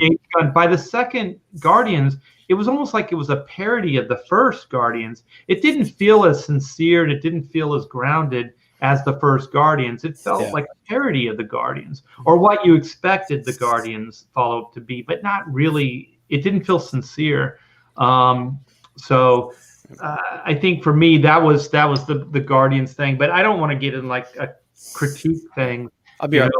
The fact that they can fit those characters though from a movie like that and then kind of fit them into their finale was really good. I think they did a good job.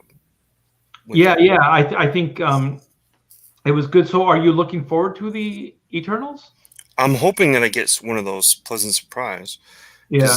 It's been nothing but bagged on and talked about badly You know what I was really looking forward to is the Inhumans. Like, I like the Inhumans more than the Eternals. Yeah, and then they turned it over to like a TV franchise, and they just didn't have the budget. And I'm like, how do you even think about doing an Inhumans movie without having like a crazy ass budget? And they had a great cast. They had it was a really good cast, but it was really not watchable. Okay. Yeah. In something like that, like in Humans, it's really silly to try, right? Because we're comic book readers, we know the Inhumans. But if you want an audience that watches your movies to watch a television show, don't give them something as obscure as Inhumans, because they're not going to follow you. They're going to go there and go, "Wow, this is weird. It's not reminiscent of, Captain America or any of that stuff. I don't think I'm going to buy into this." It was really a silly idea. It'd be like them doing Mojo. All of a sudden, you got a Mojo TV show, and you're like, "What?" Well, that's how I feel a little bit about like the WandaVision, because it really, unless you read the comics, you don't understand where it's leading to. So it's very, very left field feeling. And like I was trying to say earlier, if the sitcom stuff was more approachable, you know, like if it was more successful, then the entertainment value would be there. But I don't think that was even that successful. So the entertainment value isn't really there. The only thing that it has for me that I'm looking forward to is the eventual reveal of what's going on. So that's the only reason I'm even involved, as far as, looking forward to episode 3, is to see where eventually it's going to go. And from what I hear, it may lead into, one of the movie, ideas or whatever. So, it's got a lot of weight on it. There's a lot of, pressure being put on this series, but I don't think it's stepped up so far. And I don't know if it could have been clever. It could have been, this is how we tie you into the Fox universe. Right. What you're seeing is this bridge to that. And all of a sudden you might see like Professor X or somebody like that. Would have been freaking mind blowing. Like, oh my God, I can't believe you just did that. If it somehow tied in and maybe you were to reshoot some scenes or something, you'd be like, wow, blown away. But or maybe it's the two actors, because I don't know if it's the story, if it's the premise, the direction, or if it's those two actors, but it doesn't do anything. It just kind of falls flat. I think what's going on is they're trying to use this to set up the next phase of the MCU. Because I think everything's going to stem out of this. I think this is going to lead into the Loki show, and the Loki show is going to lead into all these different shows, in the Winter Soldier and all that stuff, and that's going to lead out into what they're going to do with the MCU going forward. But I think it might end up being too much weight for this show. I think the Loki show is going to be a huge hit. I'm actually really excited about that. I watched the latest trailer for it. There's a scene. I'm like, okay, I really want to see what happens here, because he finds Scarlet Witch. He's into Soul Gem, and you see her. It's her from behind. She's sitting on like a stone, and she's just sitting there, and then you can see it's like she's on the Soul World. So it's like I saw that and I was like, okay, this could be dope. Yeah, I think that's going to be a huge hit. I'm interested in that. But yeah, like I agree with everybody in chat, man. WandaVision gets one more shot from me. They need to do something major. If not, I think I'm done. Well, I think John Malin wanted to say something about the WandaVision show. Hey, John Malin, welcome to the Pontificator show. Uh-oh. He's the rock. I hope that WandaVision doesn't rely on Art's, emotional state right now. If he just wants to see how it wraps up and stuff, because that's how we got 6 seasons of Lost. Yeah. Ugh. Well, I'll tell you, at episode 3 of Lost, I was out because I had already been broken by X-Files, so I knew that this was just going to be a colossal tease for as long as they could milk it for. So I didn't even get sucked in. I watched all of Lost more than once, but because it's very well acted. There's only the girl, the blonde girl's the only one who's terrible in it. Claire. Claire, she's horrible. Yeah, I got rid of her early on, I think. But here you go, Art. I rebagged and boarded these. I use archival boards, so everything's double-sided. But yeah, I have all those somewhere. Yeah. Nice. Is that Hyperion or who is that? 6, 7, 8. That's the original shade. That shade. Oh, okay. I was like, wait a minute, what is that? Yeah. Nice. You can shrink me. It freaked me out as a kid. I was like, what the hell is this? It's cool stuff. Okay, is Malin here yet? He still got his microphone muted, so we'll wait on that. But we should try not to stray too far from WandaVision because I know he wanted to chime in on that. Yeah. So then this is going to be the important linchpin moving forward in the Marvel Cinematic Universe. Then I think they're using these to lay the groundwork. Yeah. So I haven't seen the Loki trailer, so that is being tied into the WandaVision show. No. Go look for the trailer. Go look for the trailer. I can pull it up here. Hang on. You guys want to watch the trailer? Well, I think maybe if we start it, stop it, we can get through it. Yeah. Okay. Speaking of teasing, yeah, we're gonna tease the shit out of this. I can hear Nirvana singing "Tease me, and tease me again." Tease me good. Yeah, I remember hearing those guys creatively talk about Lost, and they kind of blame the network for it going on too long because I think they wanted to end it 3 seasons earlier. Or at least I blame Damon Lindelof because everything he does means nothing. The guy's anyway, we're being negative now. What are we teasing? We're teasing the Loki trailer. Hang on a minute. So just start it and stop it. I forgot to do the audio as usual. I think I'm here, by the way, guys. Oh, hey. What's up? Sorry about that. Yeah, I had an audio issue earlier today, and apparently it's carrying on. So I had to unplug my mic and plug it back in. I thought it was the headphones, but I guess it's just a quick unplug and restart. So right now it's the ghost of Robert Smith, man. He's haunting your mind. Wait, did he die? Glad you found the cure. No, his career is dead, but he's not dead. He looks like Mrs. Doubtfire, doesn't he? Mrs. Doubtfire. Jeez. All right, here we go. Before you guys jump, I don't know if you guys jumped off the WandaVision topic. No, go ahead, man. If you don't mind me rounding it back around that way. Yeah, like the sitcom aspect, I get it, but it's not funny. Right, it's not entertaining. Yeah. Yeah, it's other than that slight mystery that where everyone's curious about what's going on. There's zero interest. It's boring. It's 3 episodes of boring.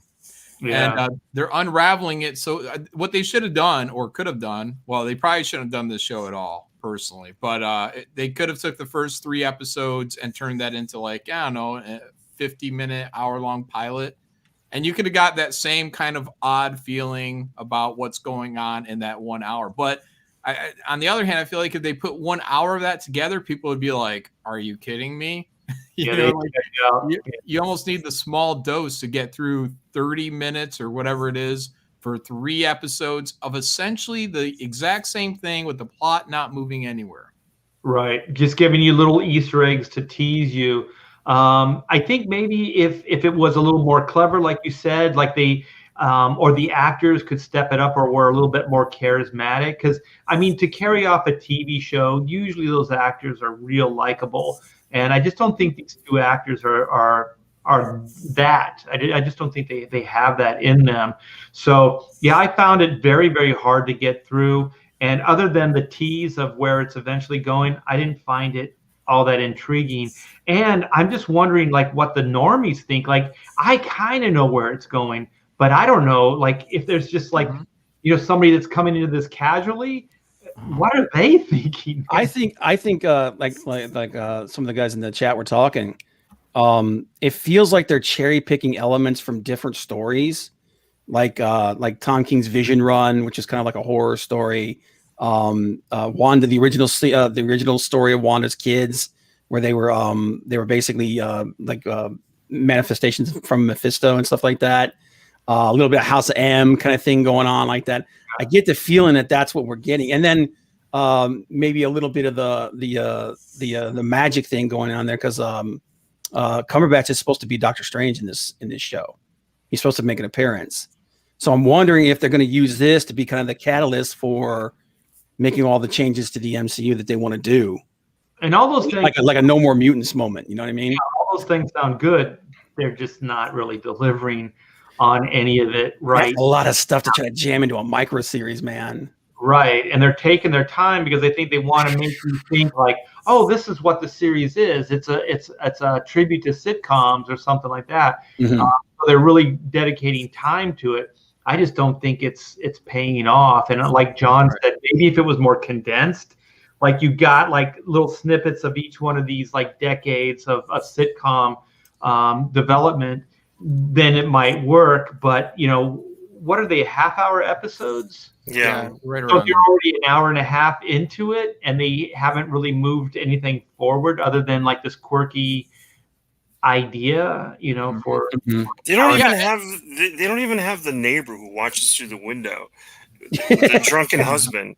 They at least could do that. Right. It really doesn't fit. Yeah, it's really a mockery of those things. It's like a cartoon version of what sitcoms were at this point. And if you want to get interesting, when we get into the different Strokes era, can we get the bicycle plot going on? Oh God, there's a bad guy there. Oh jeez, maybe that's the B guy. Maybe the B guy is going to be the bike shop owner. Yeah, I don't know if I have the patience to get to a different Strokes era. I think Bob was already out on episode 3. I'm going to watch episode 3 probably either tonight or early tomorrow, and I might be out as well. That episode was hard to get through. You could almost have started this thing on episode 3. Yeah, I mean, really, it's just man. Like I said, man, I get what they're doing. I get the Easter eggs are laying out and everything, but man, you got to pay dividends on this thing soon. Yeah, it's getting boring, man. I'm just like I said, I'm like, you got one more episode and now I'm done. Yeah, I was out after the first episode, but the premise kept me going. So thank you so much, Diller Draws, for the $2. Malin, where is Cornelius? Also, Malin is right. Malin is always right. Yeah, he's the coach. But I got the Loki trailer up if you guys want to. All right. Hey, Bob, can you steer the ship for a while? I've been drinking for a couple hours. Share the screen out for me first before you do that. All right. Yeah, this time. All right. You got it? Yep. All right, man. Okay. Oh, I haven't seen this. You haven't seen this yet? Mm-mm. So this is this whole scene from the last Avengers. Mm-hmm. And so like you've got so it's basically that exact same scene until you get to like right here. The Hulk comes out.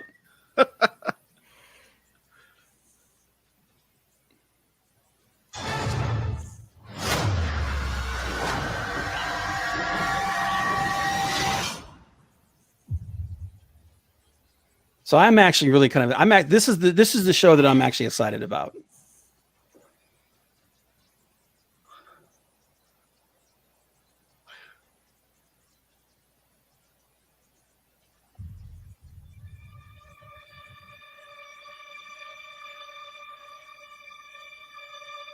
Get mute a little bit so we don't get struck here.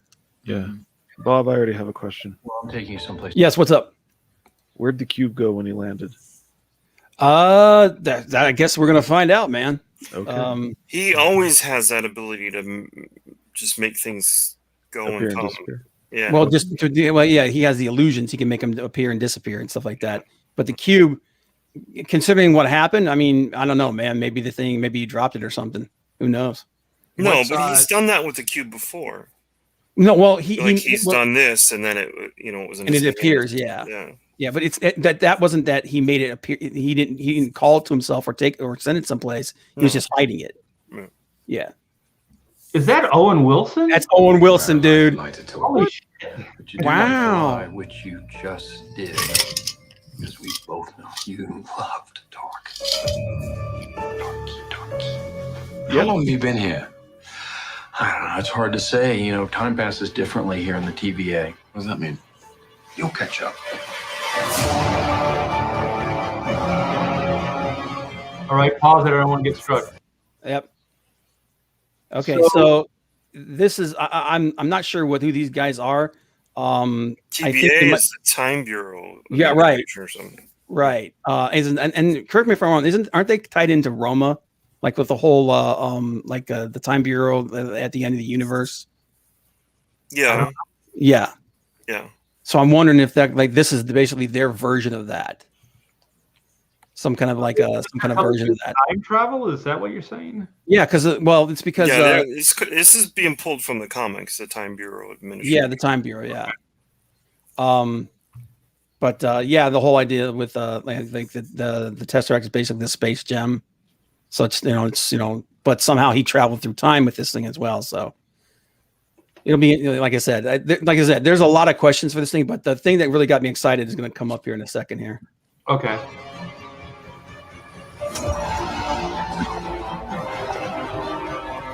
So who is this? That's Rey from the last Star Wars movie. Every universe is one now. So this guy right here, who is this guy supposed to be? Because he's obviously, he's got some kind of armor on and everything. So, but it's blue, like he's got blue underneath. Yeah, I'm confused as to who this guy's supposed to be because he doesn't have any markings or anything, and there doesn't look like any kind of a character that I recognize. Captain America. That's the first thing that went through my head. It was like World War II because of the helmet and everything, but it doesn't look like that.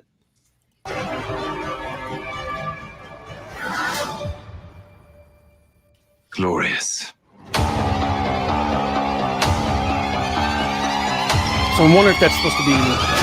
So I wonder if this is supposed to be Roma. This chick here. I'm wondering if that's who she is, because Roma's. I believe she's Merlin's daughter, right?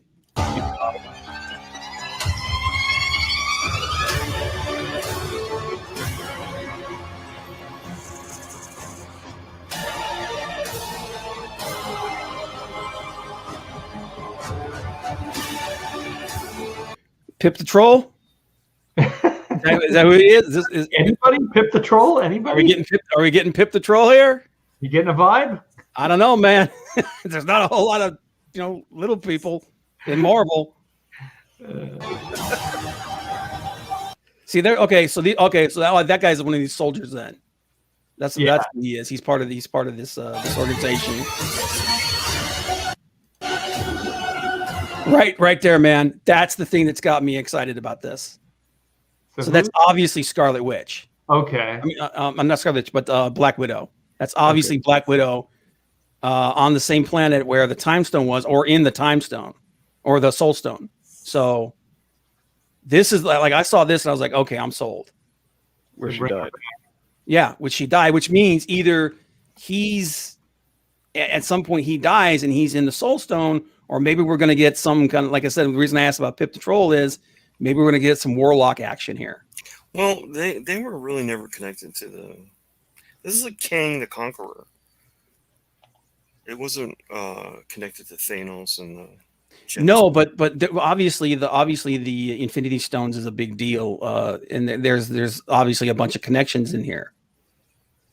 So this being the fact that yeah, exactly, that's like Nani Bidis said, the rise of him. Maybe this is where they're going to start introducing Adam Warlock. Weren't they going to bring Adam Warlock into one of the Guardians movie at one point? Yeah, at the end of the second one, you actually see the chrysalis that he's in. Yeah, and the what's her name? The chick, I can't remember her name now, but she said, "Oh, I'm going to name him Adam." But just the fact that we're going to get some kind of bit of a resolution to this whole Soul Stone thing, whereas like, is it Soul Stone like it is in the comics, where it's basically another universe inside of it? Or is it something completely different? But I just think like I saw this and I like this is what really got me intrigued with this. But let's keep going here. Or do they pay it off, or you just speculate that that's her? Well, I mean, look at it. I mean, who else can it be?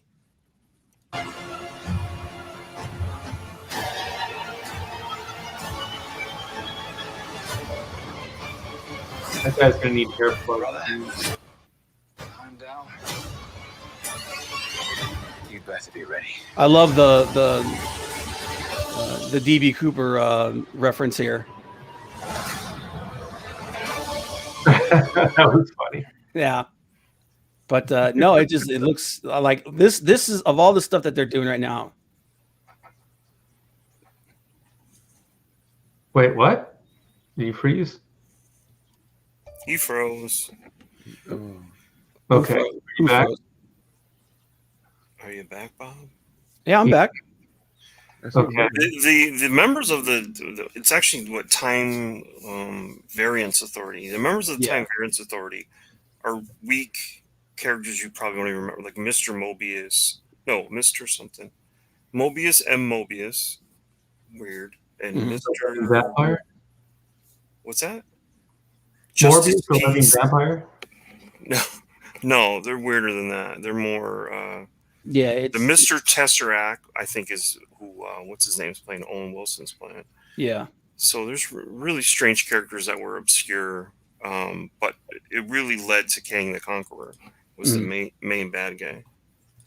Yeah, no, it's like I said, man, I'm intrigued by this show. This of all the stuff that they're doing, this is what's got my interest. It could end up being a dumpster fire. I don't know, but I mean, like I said, there's some stuff in there, some callbacks. Really, as far as characters go, that obviously you like this character, like that character, but who portrayed their character like you couldn't get it more perfect. Yeah, it's just a good job of Loki, in my opinion. You know. So the giant the film test that he actually read for the part of Thor that Tom Hiddleston read for, it's horrible. Yeah, that guy's not Thor. I think we put John asleep. Yeah. Sorry, John. Well, John's over here going like, I can't believe the crap coming out of you guys.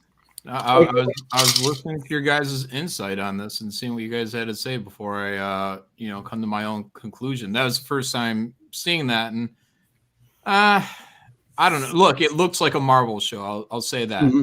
But with that said, I'm also not a big fan of like the Marvel stuff. I hate these guys. It's the same reason WandaVision, man. Just put them in the fucking costumes. I don't need James Bond, Loki diving out of a fucking airplane. I just want to see the guy with the big horns. And if he's got to be a goofball once in a while, maybe. But I'd much rather him be a bad guy and have a story revolving around that. I just feel like these are just, I don't know, man. They're just like treading water. Like WandaVision's treading water show.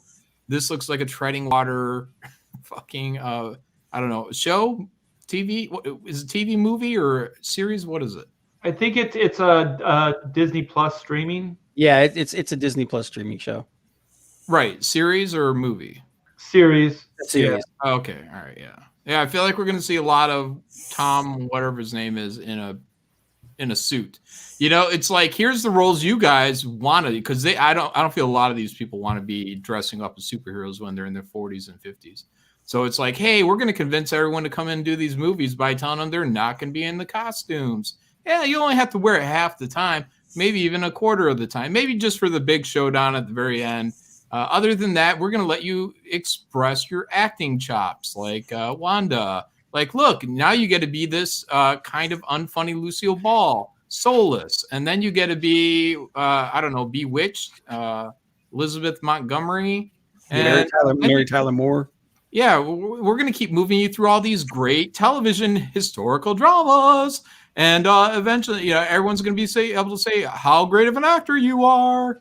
And maybe if she was better, it would work, but she's not. Right. Yeah, they're not great actors. I mean, these people, their biggest careers are playing essentially two-dimensional characters on, billion-dollar adventure movies. So yeah, when you have big action and you have something for them to do specifically, they're interesting because the situation's interesting.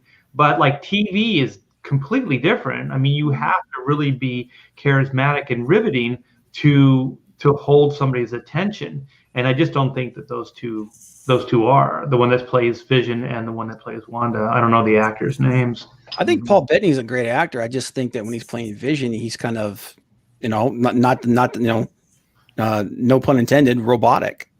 Well, yeah, he has to. Yeah, you probably have to give some of that blame to whoever's directing too, though. Because I mean, part of it is like they're probably get up on set and they're like, "Look, we're basically doing tongue-in-cheek 1950s sitcom here. We're going to film it all in black and white. So we just want you guys to really white it up."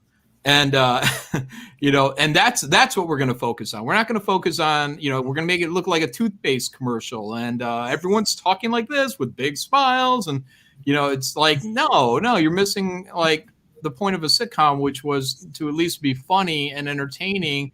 And if you can work in your magic, like something like Bewitched, then great. I mean, that would be a home run in terms of what you're trying to accomplish. And if you're trying to be, like in the first episode, I was like, well, this kind of David Lynch, there's something dark under, like you're so paper thin for anything that's David Lynch, there's a lot deeper you can go, but how far do you want to go on Disney? But, Lynch did Twin Peaks, but look, Twin Peaks, that first episode of Twin Peaks, I don't care what anyone thinks about the rest of the series, but that first one was about as mainstream as you can get. There was everything in that first episode of Twin Peaks. The drama, I think it goes all the way up to the mom breaking down when she finds out her daughter's dead. I mean, spoiler.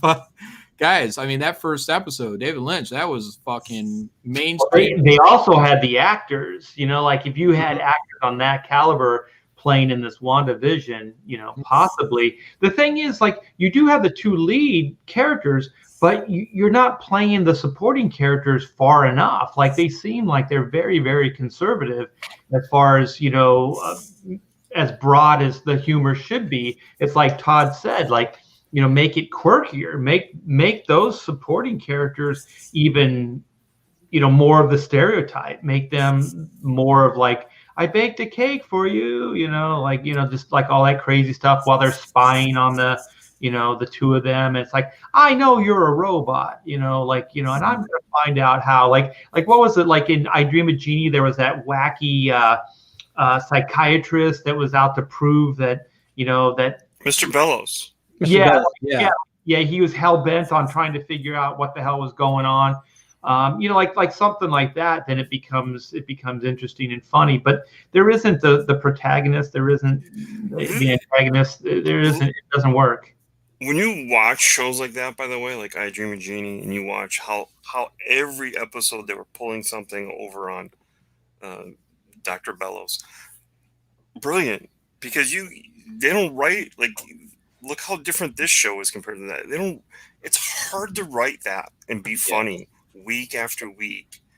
And some of those shows were really good and some of those shows were bad. But overall, sitcoms are just garbage TV. They're just fluff. It's the same plot over and over again. Yeah. With different, supporting characters. Let me get this here. So we got Conquest Comics for $5. Thank you so much. Xenotype is fulfilled. Folks are posting the books on Twitter. Conquest. Nice. All right. I should have my copy in 3.5 weeks. It always works out that way. Hell to the yeah. Well, thank you so much for the 5. I do appreciate it. Malin, what you're saying about Twin Peaks, though, what it really means to me is I should take that DVD set I just got back to the secondhand shop. Thanks for the spoilers, man. But what are you looking forward to, John? Like, what projects are coming out? What shows, movies, comics are coming out that you're looking forward to? God, it's all trash, isn't it? John's like, my life is a black void. No, my life is fine. It's just all my entertainment is garbage. I don't know, man. I don't know if there's any good movies being made anymore. I don't know if there's any good I don't know who's, I feel like people just aren't incentivized to make good stuff. It's like you're working. Oh, I got hired by Marvel Studios. They're just going to write me a big check. It doesn't matter how well this thing does, because I'm buddied up with John Favreau, or I don't know, whoever the fuck's in charge over there. And so we're just going to make this trash, or we're going to do like Mandalorian. And you know what we're going to do? We're going to kind of focus on, we're going to hire a bunch of my comedian friends. So they're out of work. They need jobs. We're going to get the chick from Strangers with Candy. We're going to get, Bill, what's his name? Pochane or whatever, to drive a car. Another guy to be the alien that gets it in the first episode, gets carbonated or whatever, Yeah. And it's all a bunch of filler. It's just like, Disney is going to want us to save money for the special effects. Game of Thrones had its downtimes as well, so you could save up for that big special episode. But they were still entertaining. They still had interesting, moving the plot forward. And these Mandalorian ones are just done in one fucking trash. I mean, Mandalorian was really the show that I was probably looking forward to the most after that first episode. I was like, wow, this is actually pretty close to being, a good show. And if they can just keep it up, and they couldn't, it was all filler. It was all just treading water. I hate treading water, especially when I know that these companies are handing out, these billion-dollar properties. And they're pumping millions of dollars into them. All you have to do is hire a good writer instead of Favreau. I don't know if there's a writer's room for Mandalorian, but it's like, aren't you guys aware that you're just treading water? This could have been the greatest Battlestar Galactica type level epic series around. You could rival The Boys, and you could just have really great plot progression from episode to episode. Imagine that. And it just become the greatest Star Wars event to ever exist. And what did you do? You just kind of recycled some plots. Mandalorian actually recycled. I'm sorry, I'm not so fresh on this, but they recycled like the same plot like twice in the show already. And it's what the fuck are you guys doing? Well, I feel like with the Star Wars stuff, I don't think there's any leadership, and there's nobody that has the cojones to move it in any particular direction. So by playing it safe, at least you can create, material, you can create entertainment. But like you said, it's not particularly interesting or groundbreaking because your parameters are so limited. Like everybody's afraid to do anything outside the box because they don't want to get crucified. Save that fly, Bob. It's meat. It's meat. I've been fighting these days. I got him. Yeah, get some ketchup. Blood for blood god. But yeah, I just think that they're very afraid to do anything with any of these characters because there's so many different camps. There's so many different people working on, the Star Wars stuff and trying to take control of it. That I just don't think you're going to get anything particularly interesting from that franchise at all.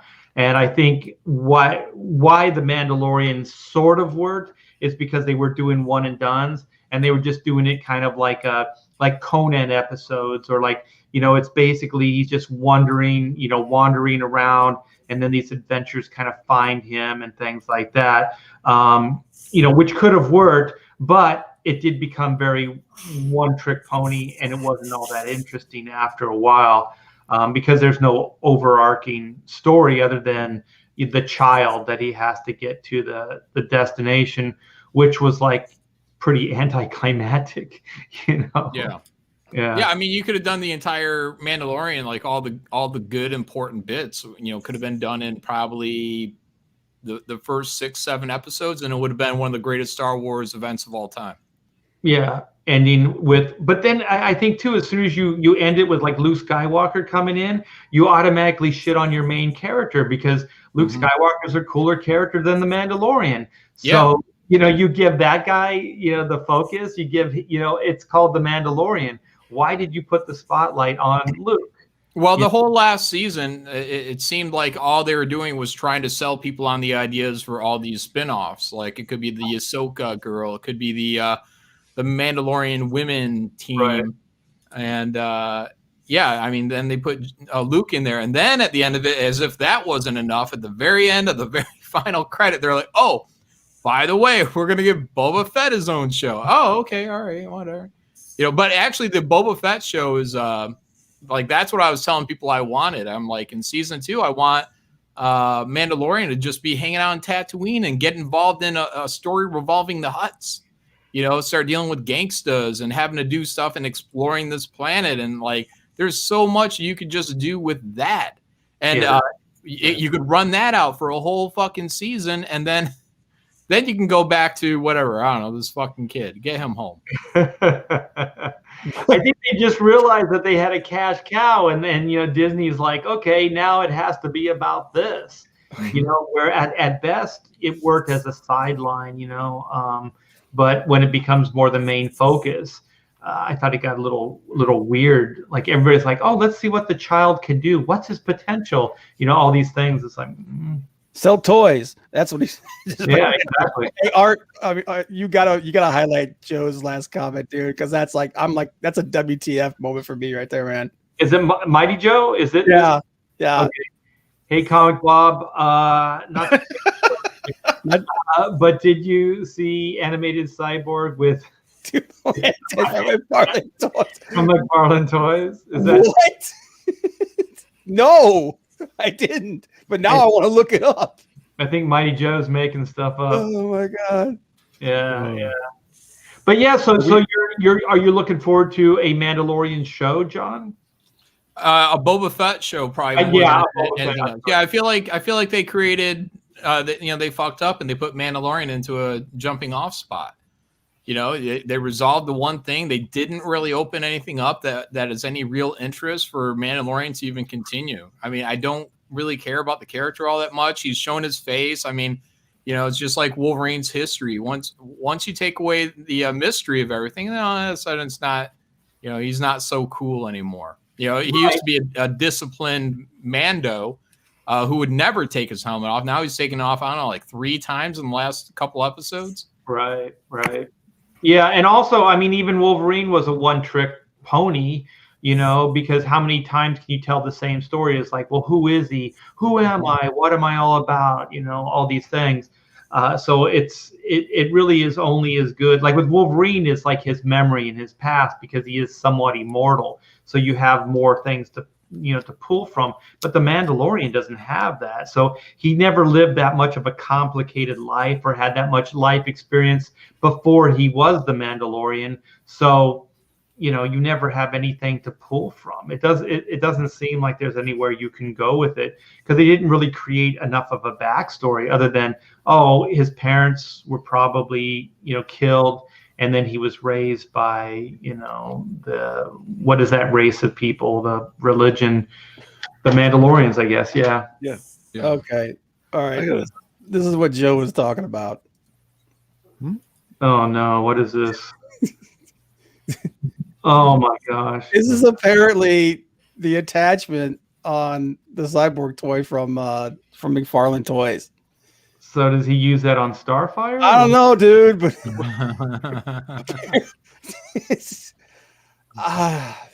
well, all I can think of is that that stupid Bee Gees song, "How Deep Is Your Love." That's all I can.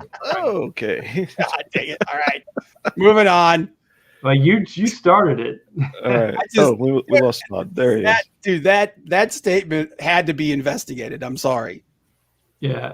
Well, I got to buy that toy. I got a screen share for you, T-Bear, on what we're looking forward to again. Yeah, I am definitely looking forward to this. Yeah, so I'm looking forward to that. This is Greg Levitre, if I'm saying his name correctly, and he's got a book coming out, Gun Demon. This is the art he sent me earlier, which is used for the cover. Switch that over to, here it is in trade dress. I don't know if it's a wraparound. You'll need to ask him. He's got some surprises coming for his Brain Cage label. But I'm looking forward to seeing what one of our regular viewers on Bancroft's show is going to actually, pop out with. And he just gave me this to share for character design. Look at that. Did that thing just poop out that human? What is that? No, that's for scale. Yeah, they can't digest humans. You just go right through. As a solid, yeah. His logo was a little big, and it blocked some of the good art. Yeah, I'm looking forward to this. Just to see, what can this guy do? And to make everything worse, he's going to be on Bancroft tonight in a few hours. When does he launch? When does he launch? I don't know. He's in the chat. Maybe he could answer that in the chat, like right now. Greg, when are you launching? When are you launching? When are you launching? I dropped a link to the pre-launch page for anybody that wants to go check it out. I'm seconding whoever said the logo is too big, by the way. Yeah. I think it was blue. It's me. I'm sorry. I'm throwing it then. And for whatever design reasons, you have to have the name at the top above the logo. And I was thinking, no, put the names at the bottom. But apparently, I'm wrong. I would definitely shrink a little bit, move those names out of there, move the logo up. Yeah. I'm gonna just disagree with you guys. I think the logo needs to be bigger. Make the logo the wraparound itself. There you go. Yeah. It's nice to have a big logo, but I think the point was that drawing, like when I saw it without the text, I was like, damn, that thing blew me away. But then once the logo's on there, you kind of covered up that real powerful figure in the foreground there. Yeah, if you want to show it again, T-Bear, I still have it up. Okay. I remember I did an X-Men cover, and the X-Men logo was so freaking astronomical. I thought, like, what are you trying to do, Marvel? You're trying to say the X-Men logo is more important than the artwork. Yeah, that's about How are they doing this? What's going on here? Like, are they doing two versions? Like, do they do two versions of the spread because the other guy is closer? This is just cropped differently, where there's more artwork above this line right here. I just don't have that image. And that right there, if you put a smaller logo on that. They moved him. Look how many windows he loses. A window. Yeah, there's you lose a window between the face and the fire blast. See, you lose actually a window and a half. So he did move the guy. Yeah. Good. Yeah, it's not terrible. It's just damn, that double page spread is fucking killer. Yeah. This just happens not to be the entire image. It's taller than this, but so be it. So let's see if Greg has a. He's got last week of. Whoa, shit! No. It's last week of February. He's launching. Gun. Yeah, it's Cedric. I worked with Cedric at Extreme Studios. Oh, nice. Yeah. Yeah, Cedric rocks. He's really good. He's a talented so-and-so. Well, if anybody does anybody have anything to add? I was going to throw out the Zack Snyder Justice League. Somewhat looking forward to his version of the Justice League, but I'm not looking forward to it in the way that I think it's going to be great. I'm looking forward to seeing I finally want everybody to stop falling in love with Zack Snyder. Like, I just want finally, like, everybody that's pro Zack Snyder to get their, ooh, this is the Zack Snyder version of Justice League, and then finally just go, you know what, this guy can't do superhero comics. Like, no, he can't. I'm a Zack Snyder fan, and he can't. He goes too dark. I mean, he's already shown when he did Sucker Punch that he can't really, oversee a property. I don't know. He kind of gets into his own, like, he just wants to make a movie for him, which again, I don't know if it comes from hate of superheroes, but the turning Superman just as dark as Batman makes Superman not be a light. There's no contrast between Superman and Batman when they essentially share the same whatever it takes to get the job done motivation. Well, even Gotham and Metropolis, they seem the same. Like in his movie, there was no difference between them. And I did read somewhere where Zack Snyder actually, he does not believe that altruism exists.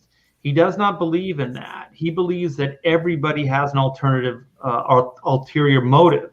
So he doesn't believe that anybody would sacrifice themselves just to save somebody else. Like, nobody is that good.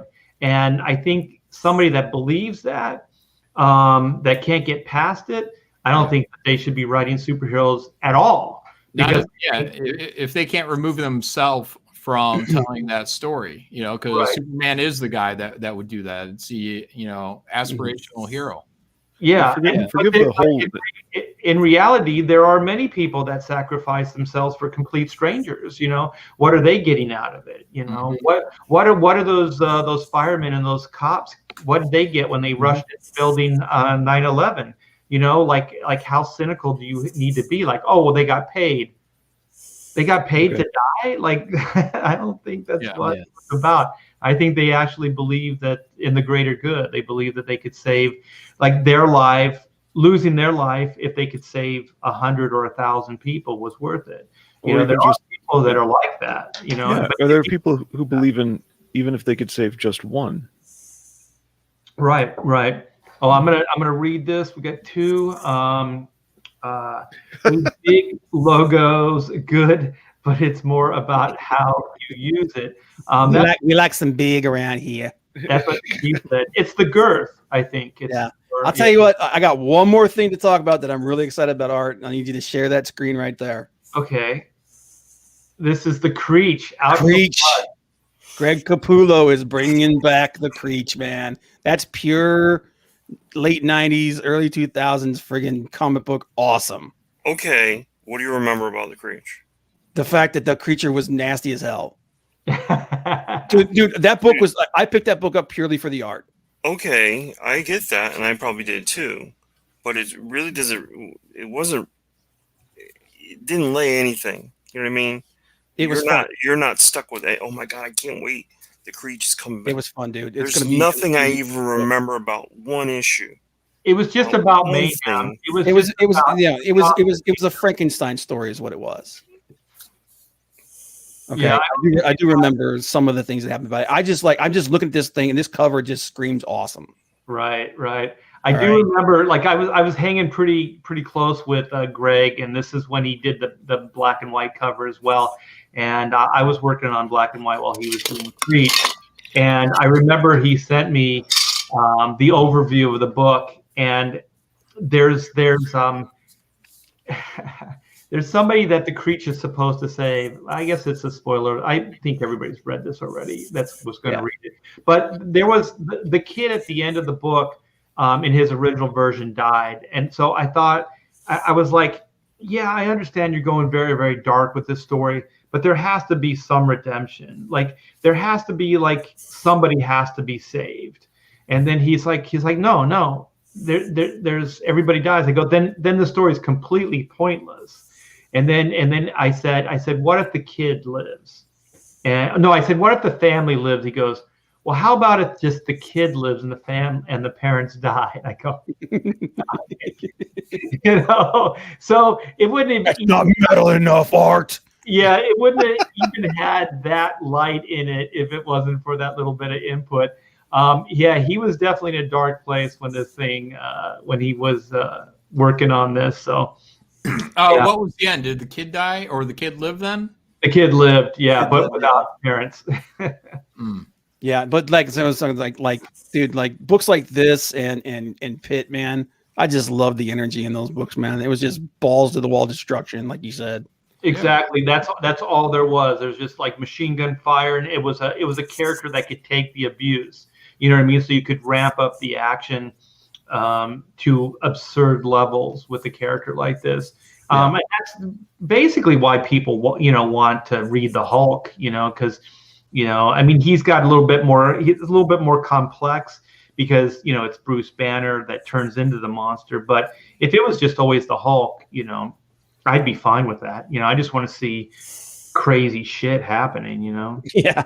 Sometimes, man, like sometimes a book like that's what you want, man. You just want to see like a bunch of crazy action and just balls to the wall destruction.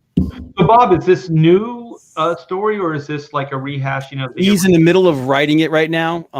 Scott Snyder is helping him write it, and then he's going to do the artwork for it. It's going to be he's hoping to get this thing put together this year and maybe out next year. So, is he going to crowdfund it, or is he going to go through research? My understanding is he's going to try to crowdfund it. Yeah, I think. Is he waiting to launch the campaign till next year, or is he going to launch it sometime this year? I'm not sure. I know right now he's in the middle of writing the third act, and once he gets it written up and everything, he's going to start working on it. So it's going to be 3 issues. Well, I don't know. All I know is he put a release out saying that he just started working on the third act. Okay, so it could be like a 60. It could be like a 45-page story, but there's 3 acts in it. Right. Well, that's something to look forward to. Yeah, new Greg Capullo Creech stuff. Yeah, dude, I'd love to see all those guys bring those books back, like the Max. Mm-hmm. You know, I just want to see Sam Keith come back and do some stuff. He doesn't draw like he used to, so it's I don't care. He does. He's got something that's out. It's a Batman thing. Yeah. He's working on a Batman this year. I want Max. I want something like the way he I want used to that. draw. Yes, I want that batshit crazy stuff that he used to do. Remember Oh, if it was a rip? Yeah, if Yeah, it was the a rip, rips. somebody's clothes that looked like it went through like one of those curling irons that women use. Like, Yeah. Telephone wire. Yeah, I know that today his stuff is a lot more sketchy.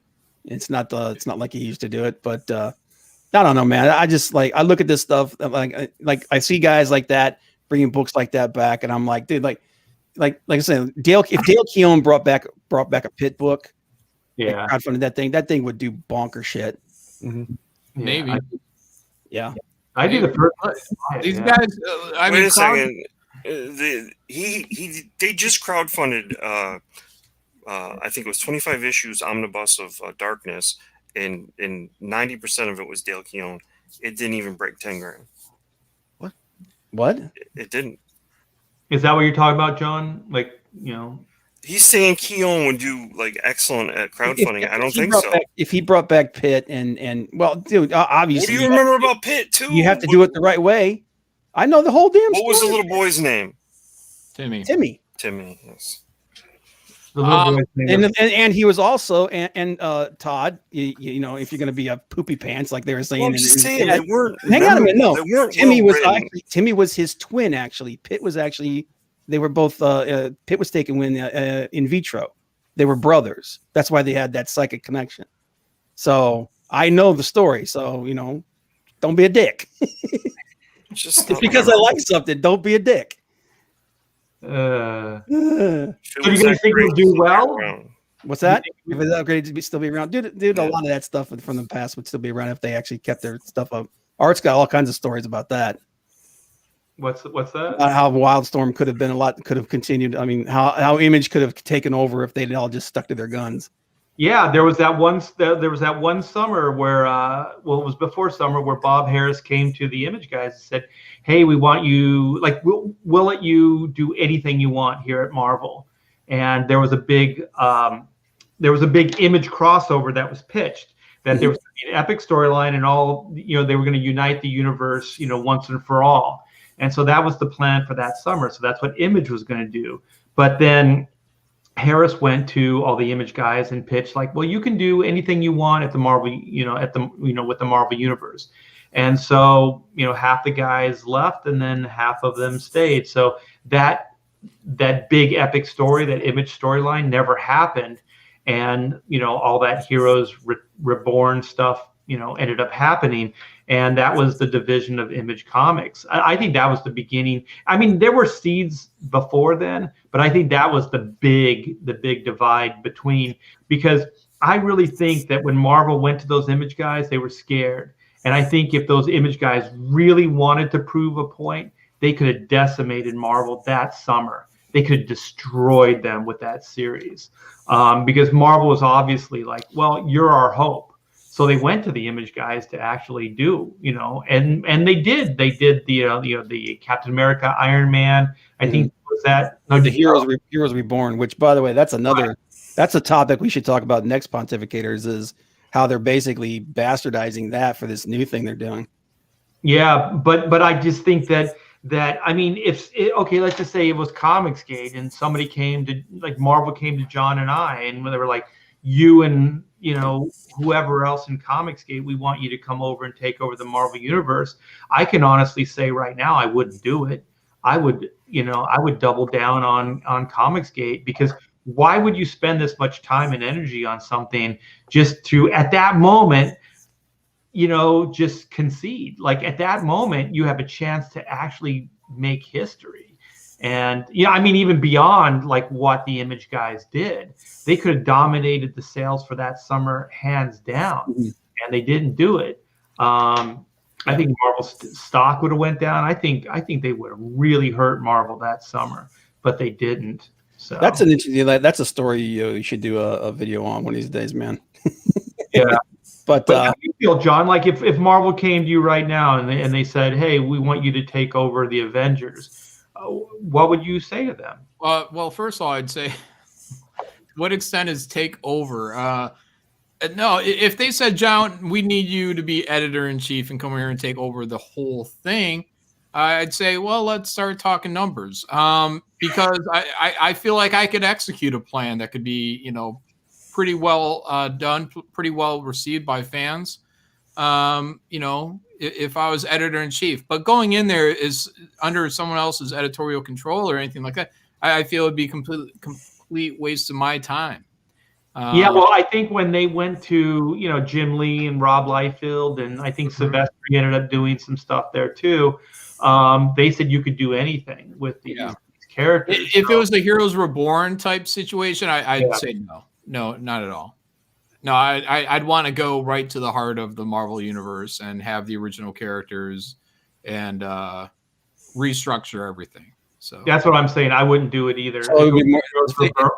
So what if they asked you to do like a New 52 kind of thing? Would that be more line what you're talking about, or no? Because they'd bring me on, they'd kick me off, or they'd have me at their whims. No way. I got you. And also, New 52 was a soft reboot, so that was pointless anyway. But, I need all the power, godlike. Make me godlike.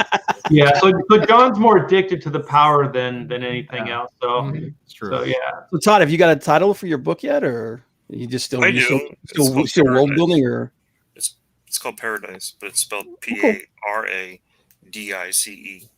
Okay. And you're still world building on it right now, though? Well, no, I don't really need to. It's not. It's more of a fun mashup of some things, but it's kind of like Scooby-Doo, Jabberjaws, and that kind of thing.